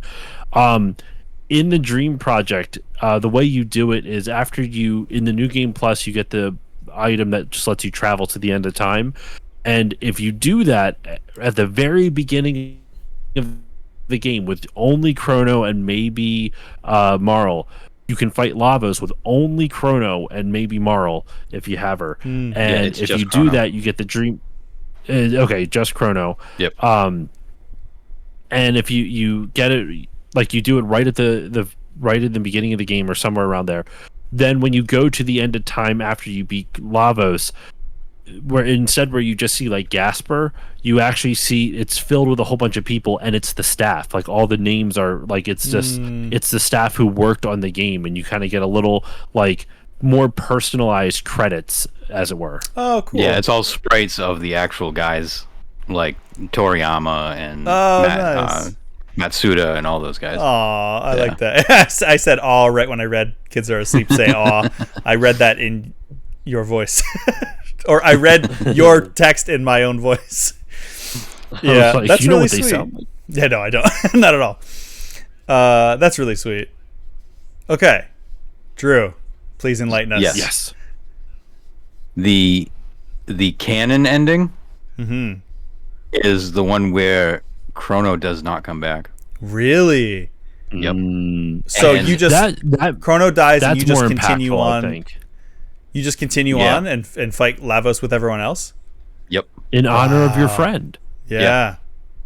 And that's kind of the thing where it's more like it's about saving the world, but it's more like we have to do this because our friend was killed. Oh God, that's heartbreaking. So everything else you don't. So Robo doesn't plant the tree. Oh wait, no, those are optional. Never mind. Those are optional. Those are you optional. can do that. Okay. Yeah, you can do all that. Yeah. Right. Oh, that's heartbreaking, but also, yeah, like Josh, you said, like that is more impactful. I like that, and also not particularly attached to Chrono because he's the self-insert OC character who doesn't talk. So like, which once again, like I said earlier in the stream, that kind like the fact that they kind of address that in a weird sense by making him the character that you kill off. Like he's not necessary. He's necessary in the sense that like he kind of forwards the plot, but like I don't know, killing Chrono off is so interesting because it's simultaneously like, oh, you're killing me, but at the same time, because your character's a silent protagonist, it's like a bizarre combination of like, yeah, this makes sense, he's not really needed, but at the same time, it's an emotional gut punch because it's you. yeah, It's really interesting how they pull that off. and it makes me think of like, it's a really interesting look into the mindset of the teams making these games, like of this era, because yeah, the silent protagonist self-insert, it's there so that you can feel like you are this character, versus something like Earthbound, which goes out of its way to ask you what your name is, the player who's playing and controlling the character of Ness, so much so that they even thank you. They give you a special thanks at the end of the game when you beat Earthbound. It says, "Thank you, Andrew Kinsey." And I was like, what? Me? It's really cute. I love stuff like that. But then it's so intentionally like, this is like you are playing as Ness, and in Chrono Trigger it feels like this is you in this avatar, like Chrono is your avatar in this world. So then it's almost like then you continue on without yourself, and you're just almost like you, the player, isn't controlling it anymore, and you're just kind of watching what the rest of the team does to avenge you. Like, wow, that's cool. and that's crazy to think about. Originally, there was not going to be a way to bring Chrono back. Wow. He was going to die and stay dead, and there was going to be no way. It was going to be like Aerith in Final Fantasy VII. Yo. But I think it was Square that fought him on that. I may have liked that more. They were like, no, you can't do that, because it was too outside of what games were doing at the time. Yeah. And I think a lot of the producers at Square were like, no, we're letting you guys get away with murder. We let you get away with with pressing A eats the sandwich, and you gotta wait for her to do all this shit. And we let you there's eat goddamn sandwich in this game, all right? Yeah. No breaks. There's no random encounters, and you guys have gone completely off the rails with this. No, you're not permanently killing off the main character. But is he even really the main character, or is he just a vessel? What does he bring to the story, you know? It's a lot more impactful if Chrono stays dead. I think your point, Andrew, is really on point, where it's like your vessel as a player is suddenly gone, and so now you're left in this limbo as you finish out the rest of the game, which kind of honestly works with the whole narrative of that they're going for, of like this world that is filled with darkness and like sadness and despair and feels very hopeless, but it becomes hopeful because the way that our team is able to defeat Lavos is through finding hope through community through each other and defeating. And don't they all do like a spirit bomb thing at the end? Am I misremembering? They like everyone lends energy type of thing to help, if I'm remembering correctly. Am I completely misremembering? Not in my I might be complete. Yeah, I think I'm wrong with that, but at the very least, if you take that apart out, I was originally more focusing on the group of characters, Ayla, Chrono, Luca, Marl, Frog, Robo, Magus, stuff like that. And it's like the game kind of is like this very hopeful look at, like, even when shit goes south and the world ends, it's not really ends because community brings it back. Like this group of people working for the greater good, and it kind of emphasizes that through gameplay by killing off your player avatar. And even though your player avatar dies and is gone, if they would have kept that original ending and Chrono can't come back, the community, the impact that you as a player character, or you as a person, if you're talking about real life, has left behind, has made such a profound impact that community continues on and is able to ultimately achieve the goal that it was trying to set out for in the end. So even when something that you think is the worst that can happen and you're kind of listless and wandering, you kind of lost that purpose, there is, like, in this instance, your character avatar dies, you can still be pushed forward in the direction you can still be pushed into the goal that you're aiming for, Yeah, without having to go to a weird circus tent and buy a clone of your dead friend from a clown. Because I was just remembering that's what you have to do to bring Chrono back, and I was like, wait, this is weird as shit. I'm gonna have to try to find it. It's a brilliant and excellent take, Josh. Yeah, that's why you talk for a living. I don't know about that. Yeah, it also calls back to that's one of those things where I like to sound smart, but I really didn't say anything with that much substance. It just sounds smart. I like that though, because then it ties into, like, probably my favorite thing of the game mechanically, which is the team attacks, where it's like, again, it rewards you for connecting these characters. It rewards you for, it's almost in a weird way like a proto, very, very rudimentary version of, like, the social link system from Persona, where it's like the better friends you are with this character, the stronger they are. Like you play as certain team combinations in Chrono Trigger, and by leveling up and fighting together, their synergy gets better enough that they can do, like, just crazy wild attacks that are like the coolest shit you've ever seen. I I gotta go. You know what? One thing I need to do is go and watch a clip of every possible team tech, because now, especially knowing that there's ones that you can miss because you didn't have a certain item, I bet there's some really cool ones. Yeah. Yeah. Very. I want to shout out real quick, just in regards to this too. My buddy Aiden Mower, who he was on my podcast episode on Chrono Trigger when I covered it for the pod. He a lot kind of like the idea of like the community thing. Real quick, I borrowed that from him, but I also want to shout out. He did an article on Medium, where. What does he call it?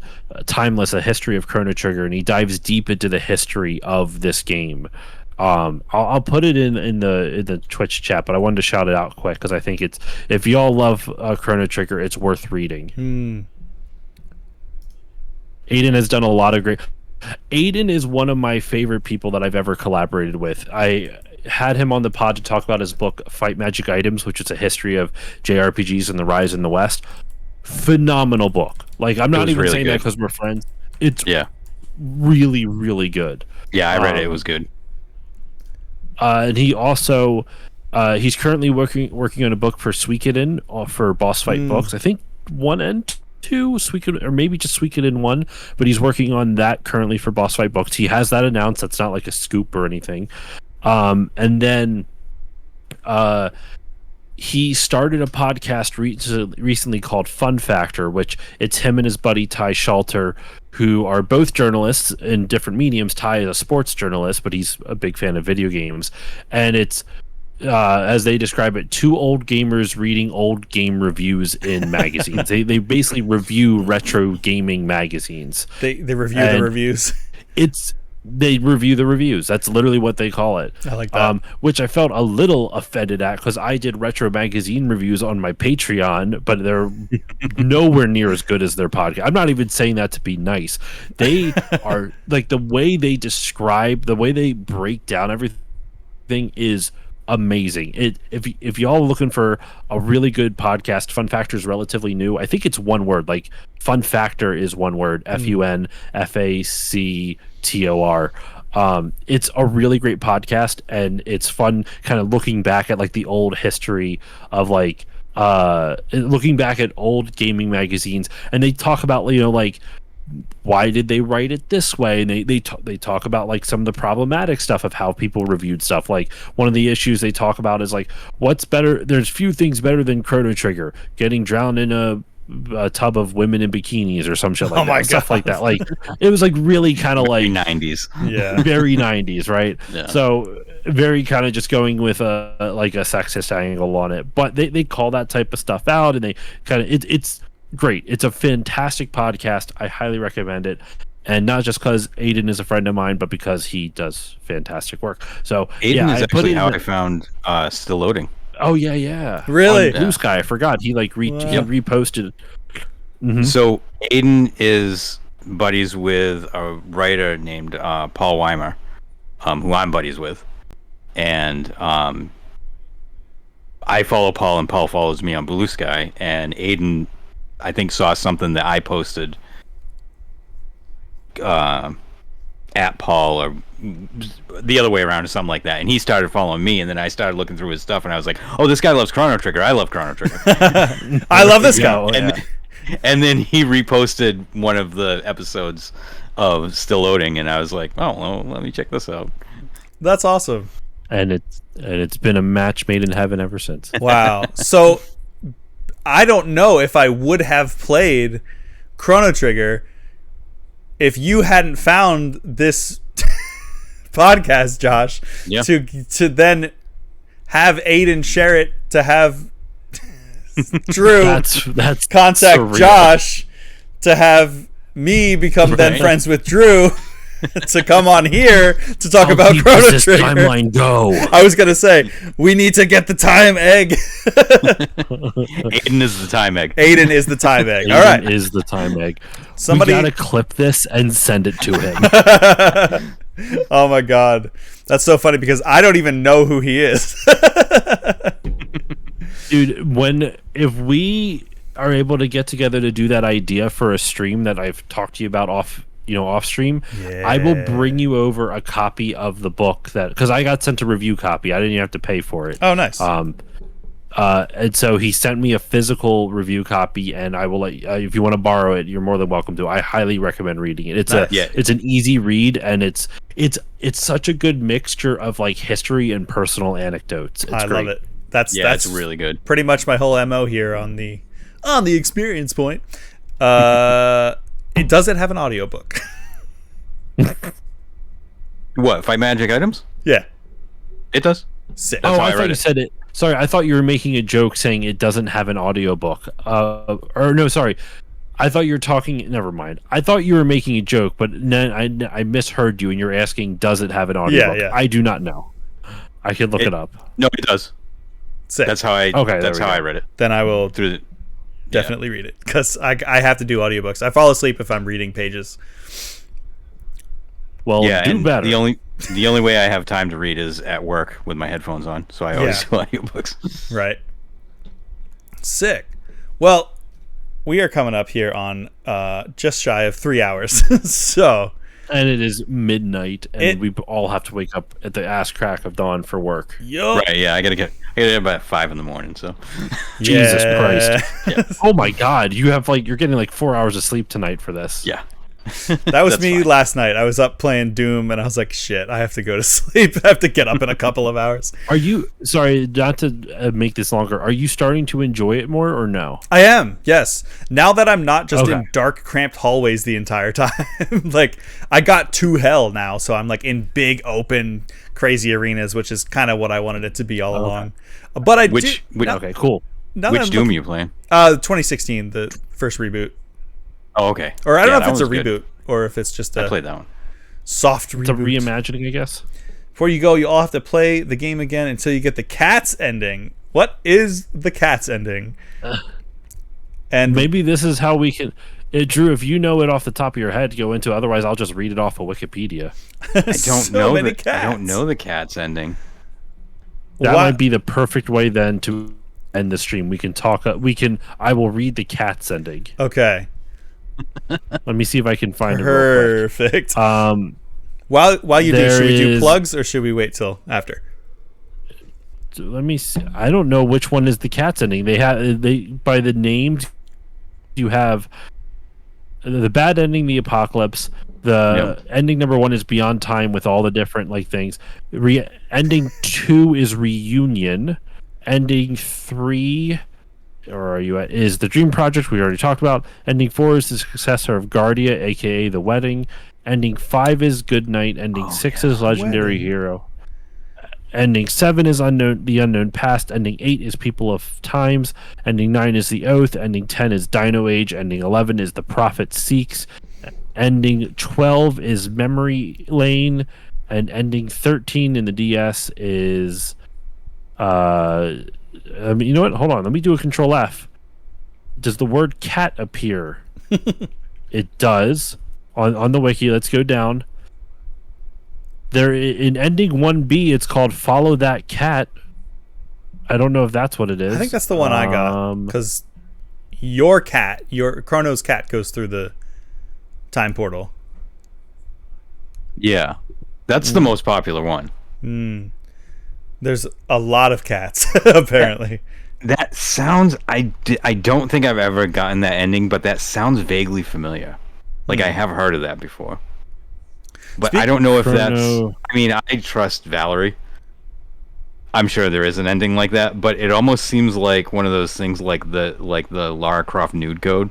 Yeah. Oh my god. You've heard about it before, but you're not really sure if it's Yeah. true, and it's probably not. But... Mew is definitely under the truck, guys. I promise. yeah. Or if you beat, Metroid in under a minute, when she takes all her clothes off, she takes all her clothes off. You can get 11 cats in Chrono's house spread between the downstairs and his room. They will all jump to Jesus the floor. Christ. Oh no shit. Whoa.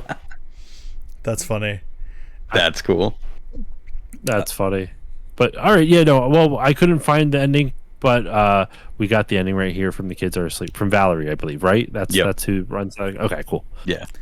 Which, thanks again for the raid. Anyone who's new here, if you like the sound of, I guess, my voice and the look of, I guess, my face and the general feeling of the content that you experienced here today on the Experience Point, I gotta do the shill thing. Please give a follow. I'm trying to boost up a little community here.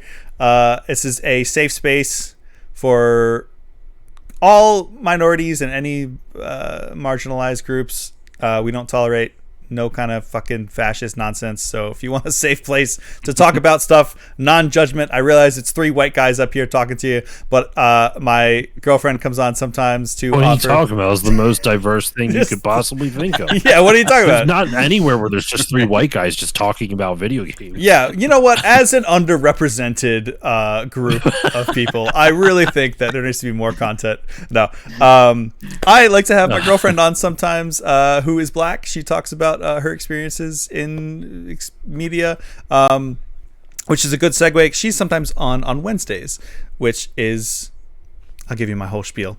Now, as of now, I got a new schedule now. So you're here. Today is the 25th of Now March. it's the 25th. Now it's the 25th of March. June. Wednesday. Tomorrow will be the start of our official new schedule. Mondays. Main Quest Mondays. I'm playing story-based games. That's where I'm going through... Right now I'm playing Doom. I just played a really cool game called Steambot Chronicles. That's kind of the recurring story-based single-player games. Tuesdays, that's today. Actually, now yesterday, because it's past midnight. Usually this guy here, Josh, comes on and we chat about our lives. Sometimes we have special things called Experience Point, or Experience Share, rather, like when Drew came on and talked about Chrono Trigger. But we just talk about our lives, things that we have experienced. That's everything from movies, video games, food, political depression. Wednesdays are Wildcard Wednesdays, which is where I just play whatever the F I want. If I feel like playing Power Stone on the Dreamcast, or now the Switch, which made me very happy, I will play that. Or like Oddworld, Jet Set Radio, the weird games that I love. I'll play those, just kind of one-off things. Or sometimes, if Palisa, my girlfriend, is here, it'll become a Girlfriend's Day. And then, which is going to be a real pain when we get married. Which I don't know when that will be, but it's probably going to happen. And then she'll be your ex-girlfriend. Well, then you call it ex-girl. Then you do it's ex-girlfriend's day. Ex-girlfriend's days. Yeah. Oh God. Yeah, you can just do Where ex-girlfriend. you play with games with your wife. People Makes sense to me. People who do not need to be reaching out to me will be reaching out to me for that. And then tomorrow is going to be our first Throwdown Thursday. It used to be Fighting Game Fridays, but people, including myself, have plans on Fridays a lot of the time. So I was like, let me move this to Thursdays. So now I could just say I stream Monday through Thursday. I play fighting games on Make Girlfriend's Day every day. I like that, Eric.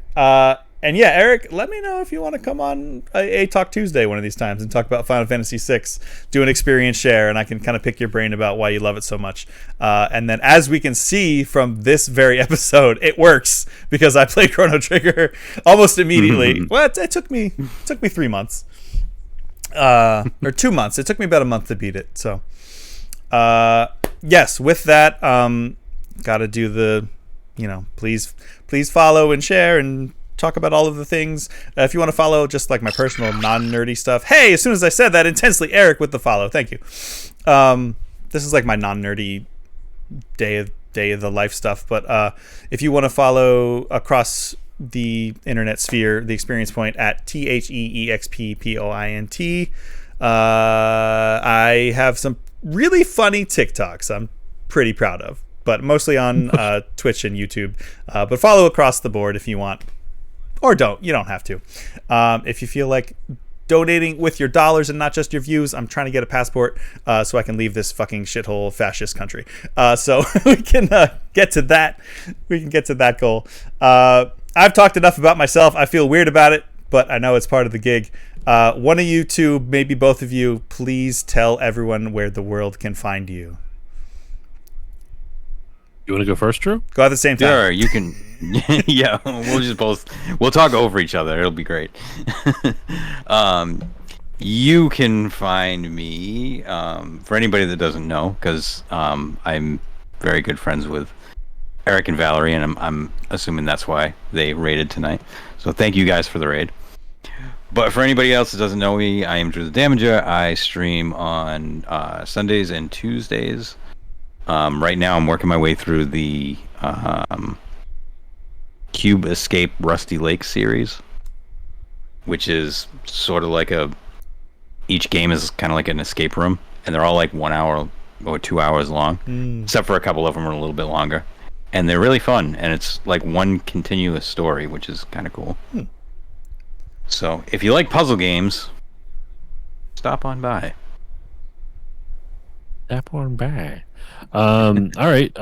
For my own stuff, what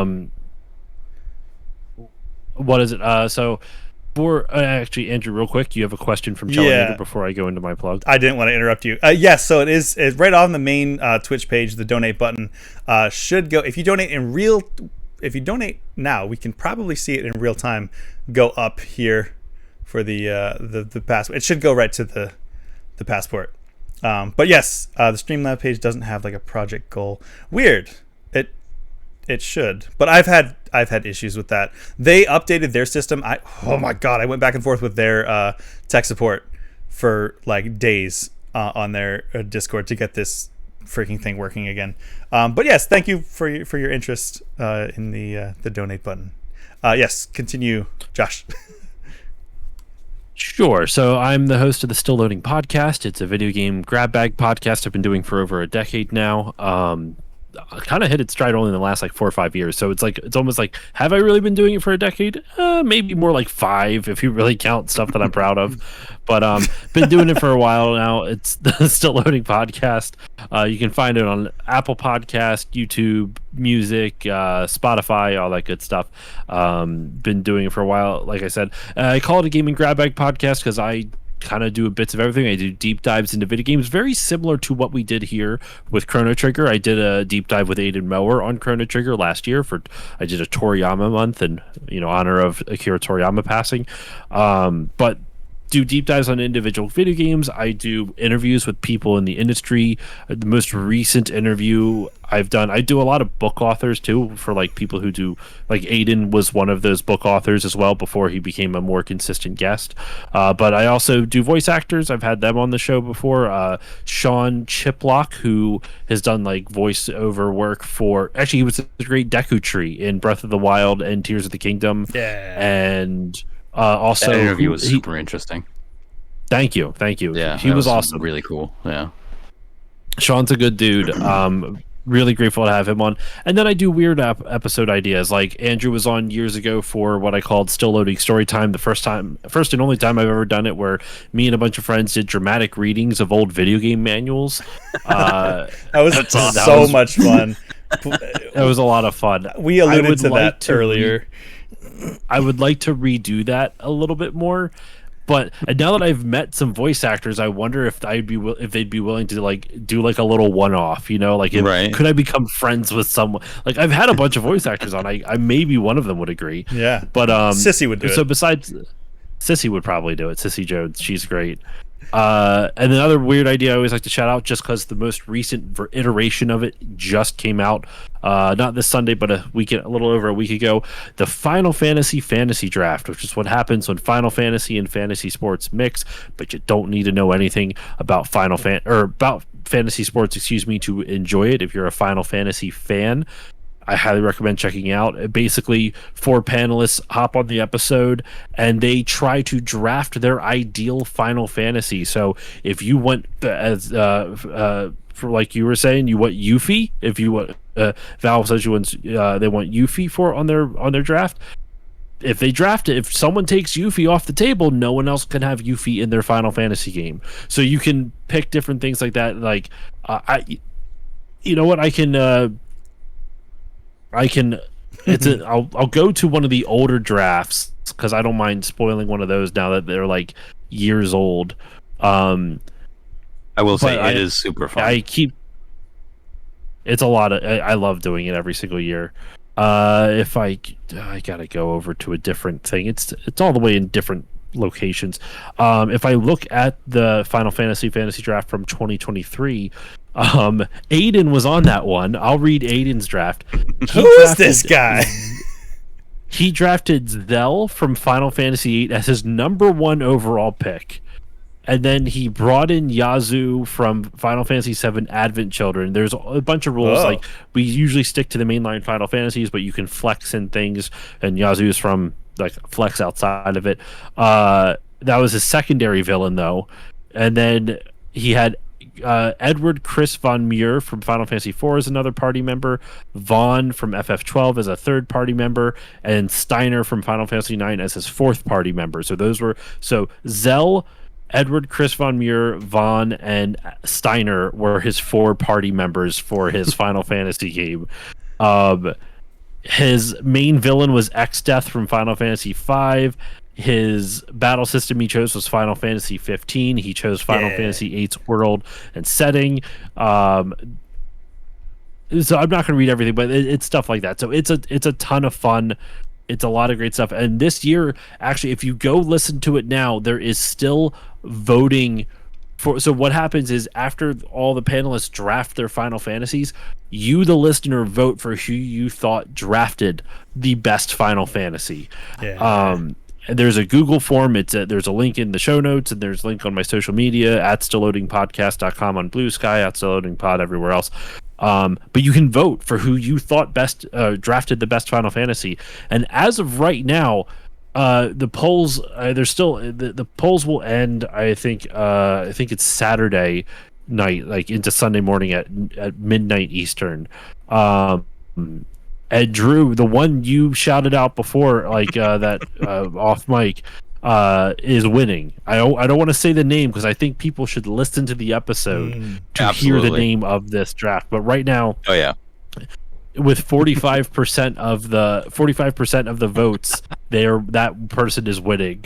Awesome. It's crazy. So yeah, Still Loading Podcast. You can find it where podcasts are given away for free. I also do Patreon stuff, but I feel like I'm not trying to move out of a fascist country, though it is a fascist country, but it's besides the point. So I'm good over there, but patreon.com/StillLoadingPod if you're curious. Extra movie podcast, bonus content, all that good shit. But that's all my stuff. Wow. I really want to do some kind of fantasy-based thing that is about a series that I know, like you guys know, Final Fantasy. Like, I was just talking about how I've never played Final Fantasy 6. I can tell you right now. Mortal Kombat. Yep. Mm-hmm. The only thing is you have to limit it. So how many characters are in the original Mortal Kombat game? Like, how many 8 playable characters? I think 8. Yeah. Dude, I think 8. You draft your top 8 characters. And then there's a lot more than 8 now, right? Oh my god, yeah. Yeah. So you do the whole thing and then you have to draft the 8. Mass Effect would be tough. I have not played any Mass Effect games, so I wish I could do that as well. Yeah, MK3 starts going hard. You are right, Eric. MK3 is like my favorite era. So you're drafting your ideal lineup, and then we could even maybe do something where, like, once your top 8 are drafted, like, could you do like a head-to-head thing? Because it's a fighting game, right? Yeah. Like, how do you, like, the essence of the fighting game? So maybe I'd have to find a way of, like, drafting that would result in, like, characters fighting each other. We'll brainstorm on it later. Yeah, you can do a lot of the same we things. Can figure out there. You could do a lot of the same things with that as you could do with Final Fantasy draft. So, like, you do your top 8 players, and then you do, who's going to be the big boss? Who's going to be the sub boss? Yeah. What era is it? What settings do you want? Because there's different, the different levels. Yeah, exactly. Or whatever that you choose to fight on, or whatever. What environmental fatality do you want? Yeah. See, the thing is, like that. they all have so much variety. It's not like, Final Fantasy VII's setting being like the kind of diesel punk compared to like the more traditional high fantasy ones. Like, I think it could be done though. What I would really like to do is start putting together like and this is not an original idea, but I've seen some fighting game content creators do like their ideal roster for like a new Marvel versus Capcom game, where they come up with like, here's all the Marvel characters I want, here's all the Capcom characters I want, here's like who I would want for DLC. I could do that for like a new Mortal Kombat, maybe just coming up with the roster. And yeah, Eric is like, UMK3 is probably peak. I think that's because it feels the most like, that's when it started to feel like you were really playing, like you were a kid playing with your toys, like from different, like you're playing with your GI Joes and your like there's robots and there's demons and there's ninjas, and it's just like the most like mashup of everything, which is why I'm worried that I don't know if it would work as well as the Final Fantasy one, which have things that are so distinct. But I think you could figure it out. I think the other thing to remember is, like, as people, I'm very grateful for the people who give me a lot of kind words, say a lot of kind words about the Final Fantasy draft and everything. With that said, I stole that idea from a James Bond podcast. They did a James Bond fantasy draft, right? Like, you can take, like, I think something that a lot of content creators in specific fields forget, and it doesn't have to be specifically to podcast or streaming or whatever, branch out to other shit that's not your niche. Because I listen to comedy podcasts, I listen to movie podcasts, I listen to like some science stuff as well, and I gather, like, Drew, you listen to a ton of my interviews. I do the Alan Alda questions where I get I listen to Alan Alda's podcast, Clear and Vivid, and I really love that show, and I think he asks interesting questions. So how do I incorporate that into my own show? I pick one or two of his questions. I pick one question that he asks, and I ask it to my guest. And by branching out and trying different mediums that other than something that you're maybe genres even, but mediums and genres that are not your own, it can then influence you and try to find, like, if you find something you like, start working those creative muscles and figure out a way to make it work for what you want to do with your medium. Yeah. Well, you said you got the idea from James Bond podcast. Well, guess where they got the idea from? They got it from somewhere else.